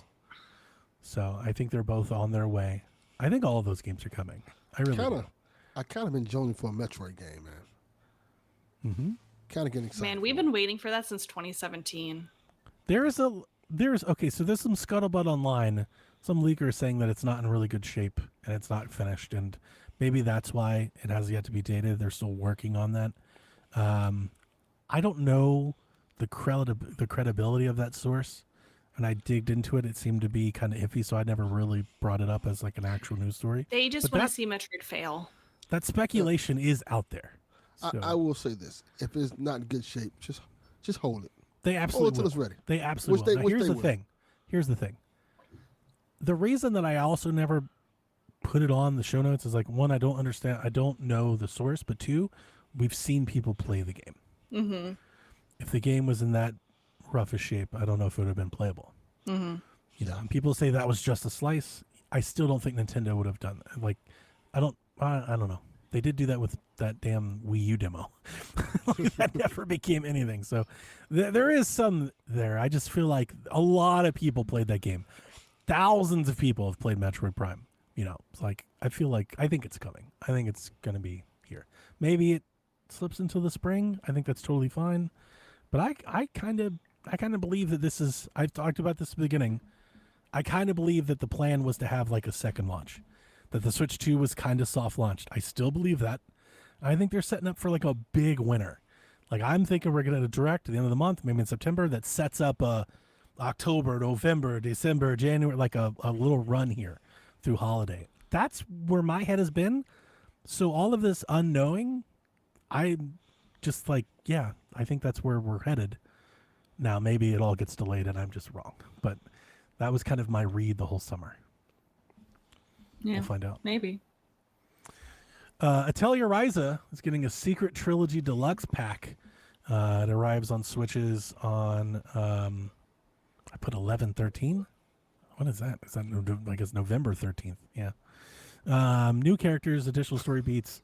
There's no upgrades. So if you have Atelier Ryza 1, 2, or 3 on Switch, you can't upgrade to this version. So you just have to buy the other copy now, which is a worrying trend, I would say. That's stupid. That's a bad precedent. Well, Sega started this, and a lot of other companies are really following down this. Like, this not- No, you it's got to not a buy bad it idea. again shit.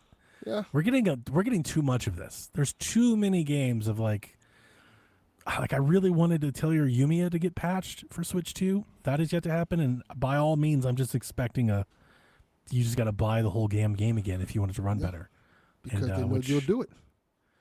Garrett, oh, there he is. Look at there. Say his name and he appears. He's been here. He was here a little bit I ago. didn't see it earlier. Plan. He says this is how they always do the Atelier series. So Well, that sucks. Well, they should stop doing that. Yeah. Teenage Mutant Ninja Turtles Tactical Takedown coming to Switch on the 14th. You gonna get that next week, Dylan? I have this on PS5. Oh, okay. You've already played it. Yeah, I have not played it yet. Oh, you just pre-ordered? Yeah. Looks interesting. It's like XCOM. Yeah, kind of pretty Yeah. much. Yeah. Nintendo announces My Mario, a series of Mario-themed product aimed at young children. Includes building blocks, books. There's a free smartphone app where you can play with Mario's mustache and stuff. And they're making some animated shorts, which I put down YouTube shorts. I assume that stuff will come to YouTube, maybe the Nintendo app. What do you guys think? Did you see this at all? Do you care? I thought this was. I have a memory of them doing something like this in the past, but maybe I'm just making that up. But I kind of like that because then they're kind of making, here's the kids Mario and here's the grown-ups Mario. Here's the adult Mario with the gun and the blunt. Yeah. The blunt. 100%. It's just to try and get those people in. Get the bluey crowd. Yeah, absolutely. I also think it makes a lot of sense to start targeting these sorts of things towards mobile. You know, not every kid's going to get a Switch, and you've got to find ways to reach those people somewhere else. I think there's a better strategy for their smartphone business than trying to make smartphone Mario Kart. stuff like that. So we'll see if it becomes anything, if it takes off at all. I don't know. I don't know if there's enough content here for it to become a real thing, but I like the initiative. Makes sense. But these things work on kids. I remember when I was a kid, They do. they used to have a Mario comic book series. I used to read a lot. I can't tell you how big the Pokemon TV channel was for us, especially with Jack and younger Victoria. Like just having an app that you could dedicate Pokemon TV and there's the episodes and everything was big. You have to fiddle or worry about what they're watching on YouTube or Hulu or anything else. You just, there's your app. Watch that. So, and then last, this was a rumor. We talked about it last week because we saw this image of the Super Mario Bros. 40th anniversary icon. People are like, maybe it's real, maybe it's fake. It was a little weird. The translation was off. Well, this week we have expand on this rumor. So Super Mario Bros. Collection being planned for the 40th anniversary. The source is Sketch. And what I mean by Sketch is I looked into this person. The source on the rumor has a known history of making fake rumors, like on Discords and stuff, using AI and stuff to do this. But also has been correct in the past. Predicted a couple things about the Switch 2 hardware that was true ahead of time. So it's just a mix. It's a sketch. It's sketch stuff. So take with a grain of salt here. Could be real, could be false. But they're saying that Nintendo's planning a collection for Super Mario Bros. 40th anniversary that will include Super Mario Bros. DS, new Super Mario Bros. Wii, and new Super Mario Bros. 2 from 3DS, all together in one collection, like Mario 3D All-Stars. This would be Super Mario Bros. All-Stars collection, something like that. My prediction is they ain't doing anything for the 40th anniversary. I think that the 35th was just a like, oh my gosh, COVID, we need to repackage some stuff and make a big deal and pretend that we were celebrating this the whole time. Hang on. I'm going to ask a question. Do people like these games? So they did. I don't. That's what I was thinking. Like these are like I like them. I remember liking them. I love these games. So I do want to talk about the games, but I want to Rebecca. They did anniversary releases and stuff for the 25th, the 30th, and the 35th. So I think this is something that they do. Like I'm expecting them to do something for the 40th. Well, I didn't know that. I don't know if it's going to be this. I don't know if this whole collection. That's is what I'm trying to figure out. Like, I don't think it'll be like that. So I talked about this on Blue Sky with Sean for a little bit. Because there's these 3 games here. Now, having podcasted and done this show for this whole past decade and everything, that whole era could be basically surmised as people are tired of new Super Mario Bros. Yes. Like this shit went down a path of people were so sick and tired of this.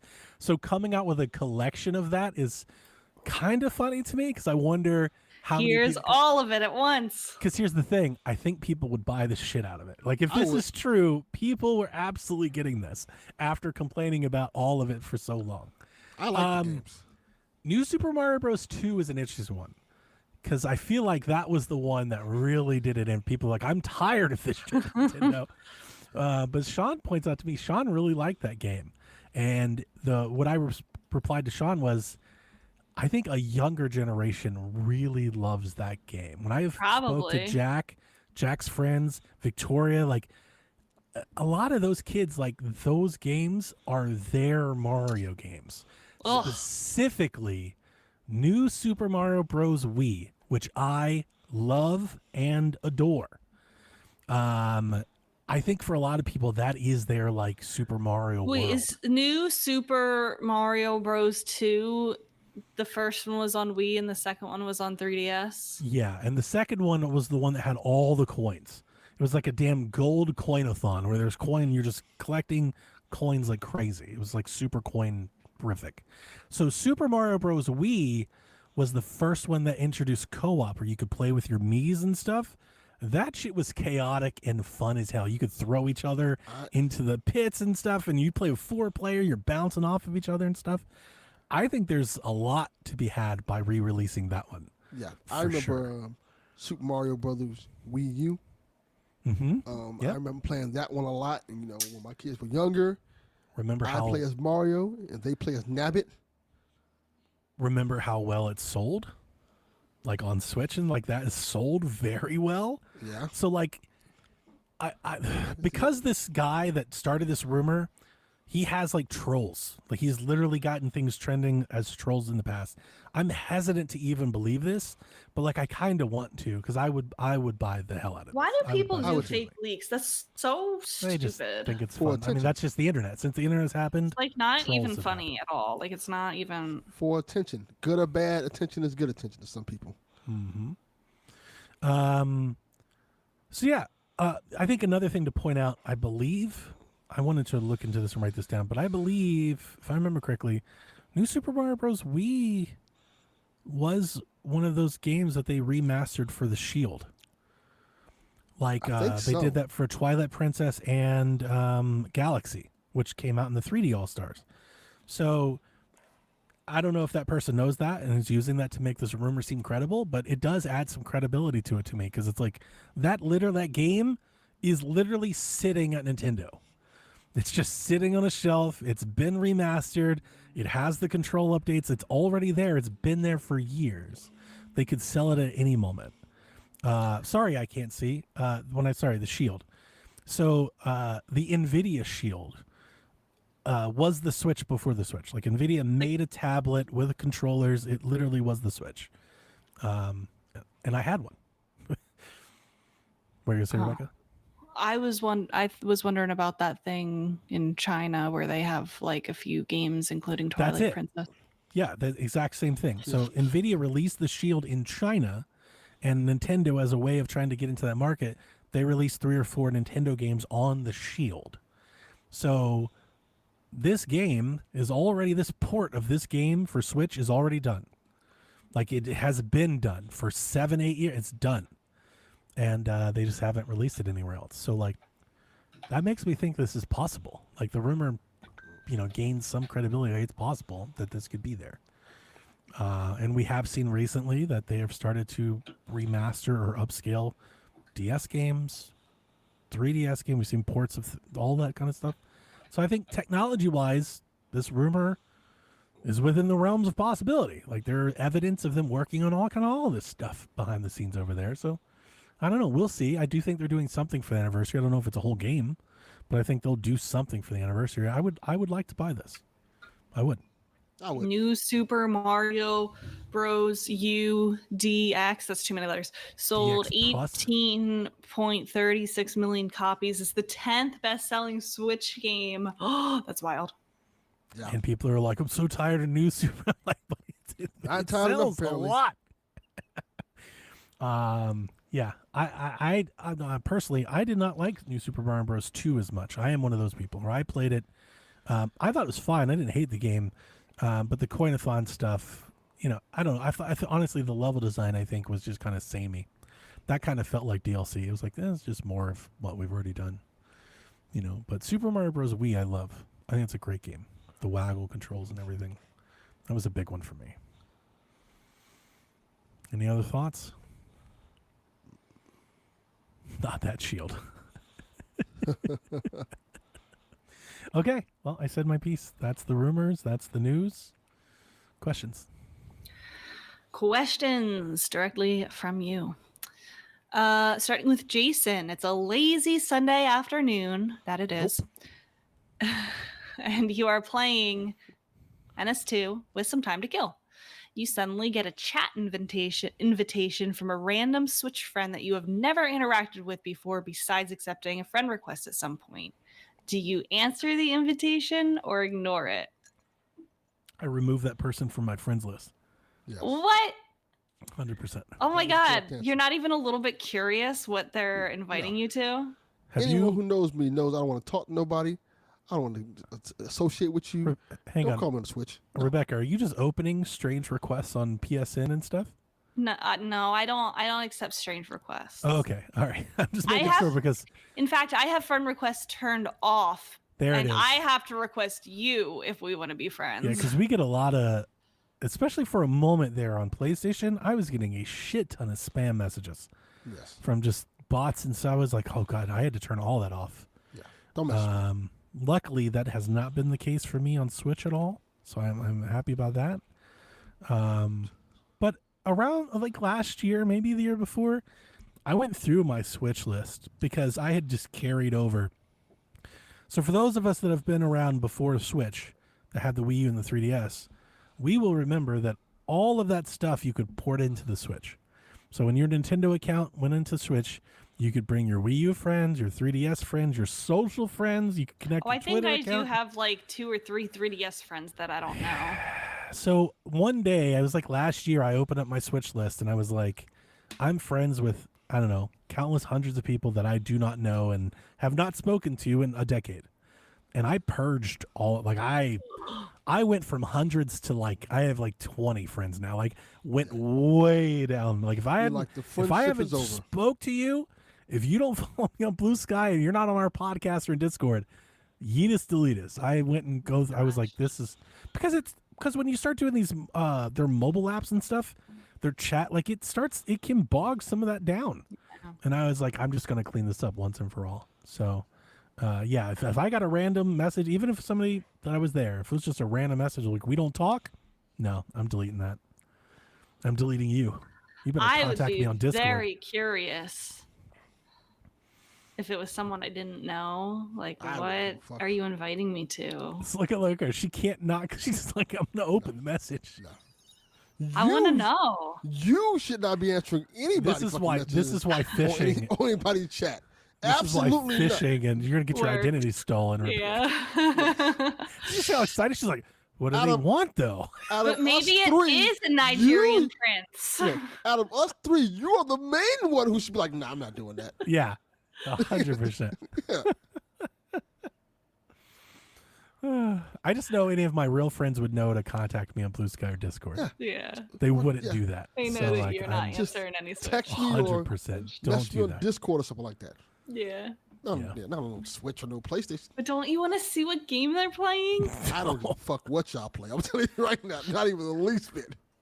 Could care less. I got angry on Xbox years ago. I went to go play a game and like 4 or 5 people signed on at the same time. And I kept getting that damn banner. It was like, so-and-so turned on so-and-so. And I went in there and turned all of it off. I was like, stop putting banners on top of my game. I'm trying Yes. to play a video game. And then, One of my friends did invite me to a game share on the Switch, and I was like, "This is weird." So I opened it, and it's like one of my good friends, and he was playing Donkey Kong, and it was an area that I wasn't at yet, and I'm like, Oh, "Oh, spoilers. like he did that on purpose, just to like. You're at Make the me final mad. battle. You send me. Yeah. See, she opened it. I'm at the end of the game, and I'm sending Rebecca a message. You enjoyed it. Gotcha. uh-huh. That's like what it was. Like he knew it would make me mad. That teaches you a lesson. See, Don't just go She's like, but opening shit. the curiosity. You can tell, like you can see it in her eyes. Yeah. But what is it? But what is it though? But what if? No, not me. Be like, fuck all that. Nope, Rebecca, don't we'll even- give you $1 million, or you can have what's behind door number This 2. mystery box. She's taking the door. She's totally taking the door. I'm never taking that. It door. could be $2 million, Donnie. Or it could be a box of Cheerios. I like Cheerios. Oh Not my! for $1 million. See, okay, I would be the person on that show that would be happy to get the goat instead of the luxury car because I really want a goat. It's cute. Nah, son. Fuck that goat. Yeah. Give me the fucking car. Fuck, am I doing a goat? Nah. I love goats. Okay, going on to Shiv UK. Everybody, oh god, on the show seemed uninterested in playing Drag X Drive. That is Did any of- correct. That is Did any of absolutely you- correct. Play it during the global jam? Absolutely not. Absolutely not. I'm not very playing happy to say that no, none of us No, have played that I am game. We not don't want to playing play it. Special Olympics basketball. No, For thank those of you that put yourself through it, we tried to warn you. I tried to tell you. you. Hey, maybe I like it. You like it, I love Well, it. I'm not playing. Shiv says that he played the tutorial and a couple of rounds, and it was fun, though I'm probably not going to buy it. And could see the gameplay getting tiring. Reminds me of ARMS in a lot of ways. New IP, early in the new generation, making use of new hardware features, online play, weird control scheme, lacking in the visual appeal. Epic soundtrack that ARMS had. It is the ARMS of this console. That is such a downgrade. Yeah. Because ARMS was way more inviting and exciting. Who than this wants to has play ever their looked. Switch with the Joy-Con just like? Yeah, I don't want to roll. No. I like the idea of the mechanic. It's just there's no game there. Why is it basketball? Like, where's what I've said at the beginning? I'm not opposed to wheelchair game. That sounds cool. That's a neat gimmick for motion controls. Yeah. But the game has no personality. It's just black and dark and unshadow-like character. Like, where's the game? Yeah. Where's the there's no appeal there. There's just no character at all. So many other cool ideas. It's a that they come demo. with that. It literally is a demo. Feels like And something they should get away for free. So people were saying that about the instruction welcome tour. Would 10 out of 10 way rather buy welcome tour than this? Like, absolutely, this should have been free. Yeah. And here's the thing: even if it was free in its current, I'm just not interested. I still wouldn't waste my Yeah, I time don't with it. want to play it. I don't even want to look at it because it just doesn't seem like there's anything there. Sage of Lon gave us their thoughts on Drag and Drive. If you allow me to read them, I have 3 bullet points. My 15-minute drag drive experience. Number 1, I guess I'll try this out because it's free. Number 2, this is pretty cool. Number 3, this is the worst game I've ever played in my life. How quickly it went in 15 minutes from this is pretty cool to this is the worst thing. But like ARMS has character. Like they put them in Smash. It's got music. It's got style. It's right. There's something there. This has Drag none and of that. Drive for Smash. Drag and Drive wheels into the stage. I hate that people are like, this is ARMS. Like this is not ARMS. like this is not ARMS. No, it's not ARMS, but I think you know that it does have the comparison that it's the new IP early in the DNA. generation. It makes the use of the hardware features. It has a great soundtrack apparently. Could not Weird clean controls, yeah. arms, boots. Correct. Yeah. So no, Shiv, we are not trying it. Sorry. No. Mm-mm. I just don't want to. They haven't done a good enough job making me want to play it. My friend's 5-year-old is really excited about it. You know what it looks like? Drag Drive looks like a mode in a Mario Party game. Like one of the mini games like in the Wii games collection. Like you play Drag Drive basketball. It's the Metroid Blast Ball, but they're like it's a whole game. It's not. Yeah. It's a sideshow. Yeah. Anything else about Drag and Drive? Yeah, Josh, this is a good point, Josh. I like this. He says this and Welcome Tour could have been bundled together for $20 and amounted to something. It's a good point. I could have seen that. That's a good point. Like a whole little Switch, whole little experience. Check this out. Got the motion. Welcome got the mouse. software. Yeah. Yeah, that would have been good. Better than this. Yeah. Mm-hmm. Drew says, since he wasn't here for the show that week, Donnie, what do you think of the Mod Retro 64? Oh yeah. Oh yeah, but didn't we say that we hate that guy because something about him? Isn't he like a Nazi or something? So Yarden got to Lucky. you guys? Palmer Lucky, Yarden got to you? Yeah, they yelled. Yeah. God, I don't know who. What's he like? He's like a Nazi or something? What I forget. No, God no. He makes like Oculus. AI weapons and drones for the government. Oh yeah, no, I'm staying away from that. So he started Oculus. Like he started the VR headset. That was his company. He sold it to Facebook. And then he used that money to make his weapons business, which is super. He's like, I guess he's Iron Man. Like, Yeah, he's he literally legit Tony is Stark. Iron Man from the movies. Yeah, he is Tony The Stark. only thing he's missing is getting blown up by a drone strike. But yeah, he makes drones and stuff the military uses. And then he also funds Mod Retro to make, they made the Game Boy. And So he now did something good. they're making the 64. I'm on the wait list. I'm on the wish list. I'm probably going to buy one only because, analog was delayed forever. I canceled it. But the problem is now if you're not in the analog, trying to get one's going to be like $700 because everything analog, because like half the people buying it just want to scalp it. They don't actually want it. So I like that Mod Retro is cheap. They're selling theirs for $199. I'm excited to see what it looks like. More than anything, I'm excited to see what both of these companies. I'm excited to see what do they do. Like, does it actually play the games any better than what I currently have? Because if not, I probably won't get either one of them. But I don't know. Modern Retro, like the chromatic, the Game Boy has a lot of different themes and variants, cases. So if Mod Retro does the same, if they have fantastic colors, if they have a gold one, like I've been telling Dev, if Analog or Mod Retro has a gold option, I'm probably going to try to get one. So I understand why people don't like Palmer Lucky. My only rebuttal to that is the same for everything. If you start peeling, if you're going to draw that line in the sand, which you totally have your right to do, just be prepared to do that for everything that you buy. Like I think that people only hate Palmer Luckey because they know Palmer Luckey because he made a video game company. Listen, you want to start peeling back what Microsoft's doing for the government and the military? Start peeling back what Sony's probably contributing to different countries and other countries. Like, you probably don't want to lift that veil. Nah. Like Nintendo has shareholders in Saudi Arabia. Who knows what they like. If you're going to stand on that business, be prepared to be without a lot of things. So I don't want to say I don't care. It's just I can't factor in that. Like, he is employing the people that work at Mod Retro to make cool gaming products, and if they make one that I want to buy, I'm going to buy it. I don't think that's funding drones because that's crazy. My $200 N64 is no, the U.S. government, my taxes are funding the drones, not my N64 purchase. The tariffs that they're making us pay for, that's funding the drones. You're so not right. my N64 purchase. So I'm putting office is funding the drones. Right. I'm not going to be Just thrown off saying. of buying an N64 for that. If you are, I got no qualms with that. I'm not even going to try to talk you off of it. But I can't let those things, weigh me down from buying a product. But I will. I'm interested to see what Mod Retro has to say. I've been interested in an N64 like this for, I think we already talked about this when Analog was out, for like 8 years. There was the Warrior 64. PD Power A was going to make a 64. Like, this has come and gone several times now, but the problem is nobody has nailed it.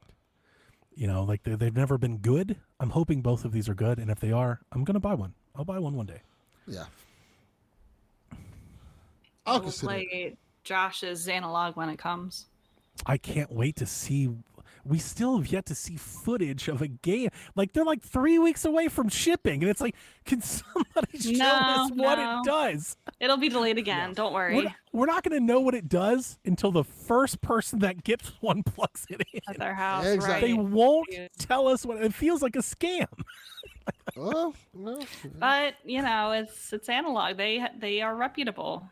But here's the crazy thing. Mod Retro showed a game running on whatever their hardware is in their trailer. We saw more from Mod Retro in its teaser announcement than we've seen from Analog in 2 years. Crazy. Yeah. So, Mathman asks us, what enemy from a Mario game would you like to have for a pet, provided they could be trained well? Whoa. oh, I have an answer for this. What? In Super Mario World, in the Yoshi level, like the second level you play, you get those little, I forget what they're called, but they're little like hamster gerbil people that pop out of the ground, right? They pop up. Oh, little gophers. Little gophers. So my dog Archie, I don't know if you guys remember Archie. Archie and that animal look so they look so close because Archie has the Wheaton with the hair and everything, a little scruff. So it'd be that little dude because he reminds me of my dog Archie. Okay. The I answer is Bowser. Bowser, you want Bowser as a pet? Yeah. A fucking dragon that just blows fire on things and destroys things. Yeah. Wow, you just went full blown. Yeah, I'm going to ride him every day to work. To and burn shit. your house down. He's going to burn down somebody's house. It won't be mine. I want either Mouser or Monty Mole. Mouser's really good. Bowser's It's good. really good. Bowser is the answer. Hyrule 8 says Mod Retro uses the Mr. Cores. I can't speak to that. I believe it's FPGA, right? They're doing their own FPGA whatever core. I don't know if that is anything else, but I think they're both doing their own thing. I don't know. I'm sure one will be. I'm not. By no means am I trying to think. I don't think Mod Retro's Game Boy was better than the Analog Pocket, right? Analog Pocket was better, so I'm not saying it's going to be better, but it is cheaper, and I expect to be more available. Sorry, I know we were already moving on, but I did forget something about the Mod Retro thing that I am excited about. Okay. So with the Game Boy, have you guys looked into any of this? Do you know the chromatic or any of that? Any of this Yes, stuff? I do. Oh, so you do. Okay. Yeah, because you brought it up to me before. It was So with nice to the look into. chromatic, Mod Retro funded people to make original games for it that you can buy. Like now, you can go to their website. There's like 30 new Game Boy games you can buy, and I think you can play them on your Analog Pocket. Like they're just Game Boy games that they bought. I That's believe cool. the plan is to do the exact same thing with the 64.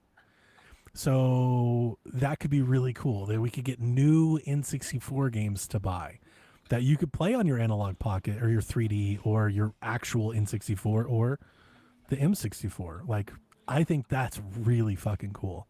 And I'm looking forward to seeing what comes out of that. Like, I will totally buy, just like I have with all the ROM hacks I talked about all last year. I would love to buy new N64 games to play. So if that's the Yeah, that'd be plan great. and they want to do that, I definitely want to buy those. And all you analog 3D people or old N64 people, you should at least be looking towards that. Maybe they license some shit. Maybe they bring some stuff back. That'd be really cool. Yeah. Any other Mario enemies, pets, or anything else on either of those topics? No, I think I nailed it. Captain Awesome says, question for the show. With Madden not being what we wanted, what do you guys think? EA will say Madden doesn't work on Nintendo and call it the end, or work for next year release? So we didn't talk about this, and we should. Madden releases next week, but it's out now. If you bought the $100 collection, you got early access. Madden looks great on Switch 2. Like, it looks really good. Like, visually, looks good. Runs not so great. The game targets 30 FPS. Doesn't hit that target always. When they showed it in Direct, it looked choppy. So here's the thing. I think they have a memory leak issue because it stutters at every time the scene transitions. So when the scene transitions to the playbook and out of the playbook back to the game and from the game to the instant replay into the graphics, every time the scene transitions, the game stutters. And that's a memory bandwidth issue. I wouldn't mind the 30 FPS so much if it was stable. But here's the thing. On Switch 2, 60 should be the target for a sports game. Madden is not a hard game to run. It runs at 60 on a Steam Deck. Like, the Switch 2 is capable of running Madden at 60. Now, I'm not a developer. There's a chance that maybe there's just something about the Frostbite engine that doesn't play nice with Switch 2. It's very possible.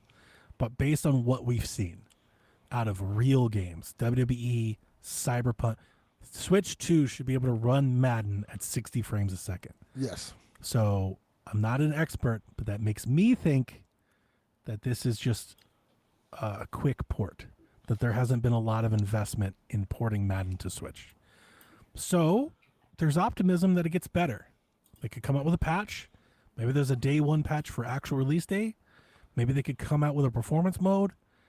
They got to do something. I canceled my pre-order because it's not that I don't want it. I do want it. I want it. Like, I was so let down because I was really excited for Madden on Switch. But I'm not going to buy that game in that condition at $70. Yeah. Now, if they want to give me a sell, if I can get that game in that condition at $30, I'll think about it. But not at $70. That's too much. Mm-hmm. So I canceled and was like, I'll wait for patches or I'll wait for a sale, one or the other. If they patch it next week, I'll buy it. I'll buy it that day because I really want Madden on Switch. Captain Awesome, I hope they don't use this as, a reasoning for not doing Madden in the future. But we saw EA do that on 3DS. That's exactly what they did. They put Madden 3DS out and then they never gave us another one or touched it again. I think the Switch has a big enough install base and has sold enough that EA has said it. They want to be there. I don't think they want to take off a whole generation of Switch again. So I think this will get better. The only problem that gives me some hesitation that's a Frostbite issue is in reading about this weekend, apparently FIFA is also 30. And that's real concerning because FIFA on Switch was 60. Like Switch 1 FIFA was 60. And on Switch 2 now it's 30. So they may have just taken the developers that are porting these, they may have gone for visual quality over performance, which developers do literally all the time. I bring it up all the time. Anytime you give developers the option, they want pretty. They push graphics. They never push performance. So I think that's maybe what's going on here. And the question is just, is EA care enough to do a performance option or to do an improvement patch? We won't know. I think they will. I don't think this is gonna be the last Madden on the Switch. Traditionally, when Madden launches on a new console, which I'm going to consider this as, it usually doesn't run good until they patch it up a little bit, and it's usually the next Madden. The sad part is that it looks so good that like you could easily just cut that resolution. Yeah. Like it looks really good. So it's like just go 720, 900, like just dip it down a bit and then increase the performance. Because the Switch has got a VR screen. If you could get to 45 frames a second, it would be better. I get why they do it because they want it to look next gen on Switch, but they could have easily just brought it down just a little bit to make it work good. Like I can't see says, is it maddening? I appreciate that. Good job. Very funny. Rebecca's just glosser. She could care less about Madden. Yes. I'm looking at rugs. No, Rebecca's over there answering her Switch Online. Because, here's the thing that sucks for me is I think I've played like 20 hours of Retro Ball in like the last 2 weeks. Like I'm such in the mood for it. Like I'm so here for it. And it's just like, they just keep playing Retro Ball. You're good. I know I am. That's exactly what I'm doing. But I want Madden. I want Madden and EA college football to come. I want them to come over, but they're just not. Rugs greater than Madden. I appreciate that one. Yes, that is correct. So I agree with everything you said, Donnie. Now we'll you find sound like out. his wife. Well, she don't want to be bothered. Whatever you say, dear. anything I say. No, she doesn't listen to anything I say. If it was my wife in this chair, I would have said everything, and then she would have been like, everybody, like Donnie said, Madden is great. And just kept talking like just nothing registers. Kyle the Pug wants us to pick 5 people for Nintendo Shack Family Feud. Is that like 5 people from PSVG? I do not know. I'm assuming so. Also, fuck you, Kyle. Kyle the Pug. What does that mean? Just any 5 people? Just 5 people in the world? Or 5 Nintendo characters? What are we talking Me, about? because I'll go, good answer, good answer. You just said yes. Yes to what? Yeah. See? This is why I say fuck Kyle the Pug. Yes. What? I'm going to say 5 people from the PSVG community. Got it. That's what he said. There you go. Okay. There's only like 5 of them. Yeah, I was going to say, it's like... us plus Dev. Yeah, pretty much. Sometimes Haley, Well, let's sometimes put Snurks. Haley on it. Haley. No, I got us 3. Not Dev. I'm gonna leave Dev off my family I feud. think Dev is good. No. No. Here's the reason why. We need Dev. Here's the reason why. Dev has the most unpopular opinions of all. He's like the most hipster takes. Only his things are right. I feel like in Family Feud, his answers wouldn't be good. That's a good point. See, like we podcast with that man every week. You know what I'm talking That is a about, good Delvin. point. That is a you very know what I'm fair talking. point. They're gonna be like, so we Yeah, pulled need 100 Garrett. people, Let's bring Dev. Garrett will help us. Garrett will get like all the good answers. They were like, we pulled Bringing him 100 back. men. Dev would give us the most 1% answer. Like, Dev, you're weighing down the team. Okay, let's see. I want us 3 plus Josh and Kyle. I honestly think that's the answer. That's the best team for Family Feud. Different game. We can talk about different people, but for Family Feud, that's the team I'm rocking with. I'm going to change out Kyle, and I'll put in Snurts. Okay. Snurts is really good on pop culture. Yeah, he is. He is. Garrett, I'm the only one advocating for you here. Who? Yeah. Bland. Who? No. I call Garrett when there's like We'll a bring him nuclear back for bomb that. to be defused or something like that. I call him for Family Feud. He starts giving off like an equation. Yes. He's like, well, in the lands of China, they like that. No, okay. No. We asked 100 New Yorkers what they would say about their favorite hot dog. Yes. Guys, technically a hot dog. Is Some a of y'all are sandwich. not thinking about Family Feud the way Yeah, like you I have watched a lot of Family Feud in my I am like that's my show to watch. That's the show Right. I think I would be good on. There are a lot of talk shows, game shows I wouldn't be good on. Facts. Family Feud is the one I would be pretty good on. I'm surprised you both want me on it because I kind of feel like maybe I might be on the outs on that one a bit. I too. think you would be good in terms you of the have sports good- side of it. Yeah, for sure. When they ask the sports questions, I think I would be good in terms of like the comic book questions. I'm definitely Stuff giving like that, that sexual answer that gets Steve Harvey panting. Like I'm doing that one for sure. There's no way penis can be up on there. Yes. This is a family show. And then it's like Yes. the number one answer. Rebecca's good with the Taylor Swift type questions and stuff like that. Anything, Swift questions. any of those questions that mom want know the answers to, we call Rebecca for. Like, hey, this is you. Okay. Let's see. Josh, I will Nerds happily would be play. good with like Simpsons stuff. You Anything know, that has to do Dev's with going to say the wrong answer and then defend it. yes, he will. Steve Harvey's doesn't gonna be know- like, And I'll be he'd be over like, there, see, these "Good people answer. don't know. Good He's gonna be like, answer, these people Dev." don't know what they're talking about. And it's like the They don't know what worst they're answer. like. Shut up, Yes. Dev. Yes. Oh boy. He's gonna give his answer, not the correct answer. And that's Correct. That's not how Family Feud works. And that's the part. Like that's why Dev is off the team because he's going to give Dev's answers. Yes. And what we need are Dev's boys' answers. Correct. We need the sample of the masses. yes. Yep. Yep. Somebody's after one of you. Danny, not DeVito, says, any advice for a tech detox? Have you ever done one before? I've been feeling a bit too attached to my phone the last few weeks and need a break. I'll make an exception for PSVG and Shaq, of course. I've done it multiple times. Yeah, many times. I don't know what. I don't have any advice for this. My advice for any type of addiction is to find another addiction that's less hazardous. I have family members who like smoke cigarettes and stuff like that, and I told them, hey, Pick up a book. pick up chewing gum. Chewing gum. And that's work for some people. Doesn't say it work for everybody, but certain things like when it comes to like, I've sometimes just didn't feel like doing tech stuff and things like that, and I'll like, well, I know exercise is kind of the lame answer because they're like, oh, I'll just go outside and exercise. People don't want to do that shit. Books. That's not entertaining. I probably like let's go to the park. Let's go outside and actually touch grass. Danny, not DeVito, pick up a book.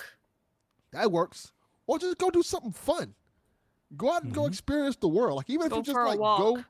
go to an area that you haven't been to before, like in your town. Like, oh, I haven't been here before. Let's see what's here. Leave your phone. Well, don't use your phone. So that's the hard part. Is the people that can't get What around, if like, there's get an a reader. emergency and See? you need to call for It's help? always going to be an emergency. I have done the tech detox a few times. It's hard for work because I'm like on call, but now that we have rotation, when I'm on vacation, I do this often where I'll leave my phone in the room or turn it off. And I only check it at like periodic times. You guys probably saw that when I was on vacation. I'm just like absent for days at a time, which is not Yeah. normal. That's A how big one people for on me Discord. this year after the election and everything is I kind of turned off the news. And like I've blocked our same. World on Fire channel. Like I'm just sticking my head in the sand for that for a little bit because it got so loud that like I felt like it was like inescapable and it's like just causing too much like self thought and just kind of dread. So I just turned it off. I have Yeah, another I one for don't you look guys. at news. They have single player board games now that Oh. are pretty cool. Like they have like Final Girls, the Star Wars one they have. It's called I have it. I haven't played it yet. I think it's called Outer Rim. That's really good, and you can like just play a single player board The game. Stardew Valley pick up- board game can be single player. I mean, that thing, you just pick up solitaire. My real answer is to just get busy. Find something that occupies your time and get busy. For me, often it's like chores. I know like that's not necessarily fun, but like when I'm feeling like overstimulated or my mind is racing, something that really helps me is like I'll rewire my entertainment center. I'll clean out my garage. Like I'll find a project, something that takes several hours to do, not sweep the floor. I mean, find a real chore for something, that thing you've been putting off and just dive into it, dust everything. And you'll like, feel really whatever good that is. afterwards. Yeah. You're not only accomplishing something, but like, it's like, I feel like my grandmother would have told you, like my grandmother's both my grandmother and my aunts were really good at this. Like they find things to do with their hands to pass time. So like they knit or they crochet, like that sort of thing. Find a menial something to do. What I used to do as a kid, thank you for my grandma, peel potatoes. Like you just sit there, like find something like that to take your mind off of it, and something that takes some time to do. A couple hours. That really helps me.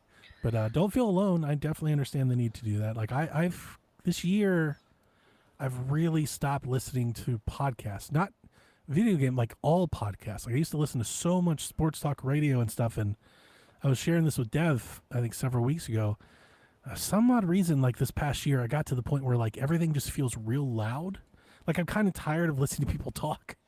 Like I needed music or something, like something else, like to break that up a bit. So yeah, that's the best advice I can give. Putting the limits on the social apps, that doesn't work for me because I just go in and disable it. Yeah. But yes, Jules, there's a lot of single player board games out there. Even the Mass Effect one that I just bought recently is 1 to 4 players. So yeah, you can.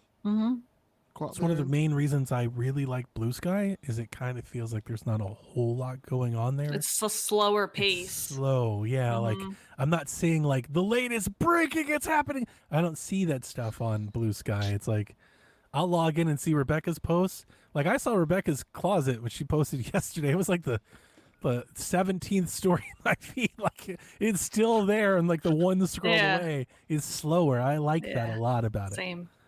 So that's good. And don't feel like you have to like get rid of it like 100% to detox. Take a couple days. Like save like scrolling like over your morning coffee, or like then you put it away for the day or something like that. Like you've caught up, and then you don't need it till tomorrow or that that night or something. That's what I do at work. When I'm at work, I sit down on my computer, I get everything set up, usually have coffee. I'll usually check sites, read news or something for about 20 minutes or so. Then I turn it off and I like work emails and stuff. And then because if like you put it away 100%, like you're gonna want it more. Yeah, that's true. Yep. Everything in moderation. And then I think this is our last question because we already addressed Hyrule Laureates on Ultimate Chicken Horse, right? So Winter Gamer, our last question from Winter Gamer. What is a gaming moment you have experienced that you would want to witness anyone going through and see their reaction? For me, I love watching people play the first Life is Strange game. Same. I made Josh play it. I love going on to Twitch streams, watching people play it for the first time. There's so many moments in that game that are like, whoa, that, people react in different ways to it. And then they get to make their own decisions. So like you get to kind of see how their mind works to figure things out and what they want to decide to do and what choices they make. So that's always my favorite game to watch other people play. I think all those games like that, and all of them. Anytime a game makes me feel something, I get enjoyment watching others play that game. So Life is Strange, The Walking Dead, Firewatch, Gone Home, Dear Me I Was, like any of those things. I like all of them. I'm not trying to send anybody down the path of like that Dragon Cancer. That might be a bit too much. I don't know if I want to watch people play that. It's a little too hard. But like, yeah, anything that just makes you think or react. I think Life is Strange is great because how do they play it differently? What do they think of these characters differently? Like, I love this character. Maybe they hate that character. Why? That's interesting. I have one. I like seeing how people experience Until Dawn. That's a good one. Especially when they get to the point where you have to make the critical choices. And because I know how those choices play, I'm like, yes, any choices-based game, especially. And then watching their reaction for the choice they make, or when they mess up a quick time event, like, oh, you just lost that character. It's always interesting to watch people how they experience that and certain aspects of it. Yeah, it's dope. I throw Breath of the Wild in that mix too. Very different game than everything else. I do love people. I love watching people play that game for the first time. I also just love watching people play that game. I send Rebecca and Kevin and Jason TikToks about that game all the time because I'm still finding people doing shit that I've never seen or thought of before. Told Rebecca she left. Yeah. I've never seen people, like, I think yesterday I found a TikTok. So somebody walked into the I'm not sure if you've ever found it, Delvin. In Breath of the Wild, there's like I forget what it's called. There's oh man, what is it called? I should know what it's called. There's a temple. It's full of guardians, right? And there's a memory at the back of it and stuff. You got to get there, but you got to take out these guardians on the way there. And I saw somebody block all of their shots at once yesterday. Oh. So they just got in a spot where there's like 8 of them, and they all target him, they all shoot him. And as he's shooting, as he's getting shot, he's changing out shields like super fast and kills them all in one. I'm like, that's I never thought to try. So like a game like that, where everywhere people have so much creativity to kind of tackle things in different approaches, I love just seeing what people come up with. I think I said it a lot when it came out. I think Tears of the Kingdom might be the best like social media game since Minecraft. Like it's just really interesting to see people build some shit and just what they do with it. I've seen so many crazy things that I never would have imagined. So yeah, I mean, I think that counts. I do like watching people play games like that. That's a great one. So the Forgotten Rebecca's internet died. She's going, y'all. Yeah, see, those people, it's like, I saw that yesterday too. Wasn't that completely crazy? It's just like 8 guardian lasers at once. I was like, I didn't even know you could do that. I was like, surefire death, and this dude just knocked all of them. I see Breath of the Wild and Tears of the Kingdom gives me moments like that more than any game I've ever seen. That's dope. Yeah, I do like watching that. So, F in the chat for Forrest Minish. She's gone. Yep. All right. Well, that's the end of the show anyway. Yeah, we made it. We did it. 2.5 hours, Shackers. We hope you enjoyed it. And we look forward to next week's show. Whenever you're ready. All right. This is Frederick from Fire Emblem Awakening. And I forgot the line already. What?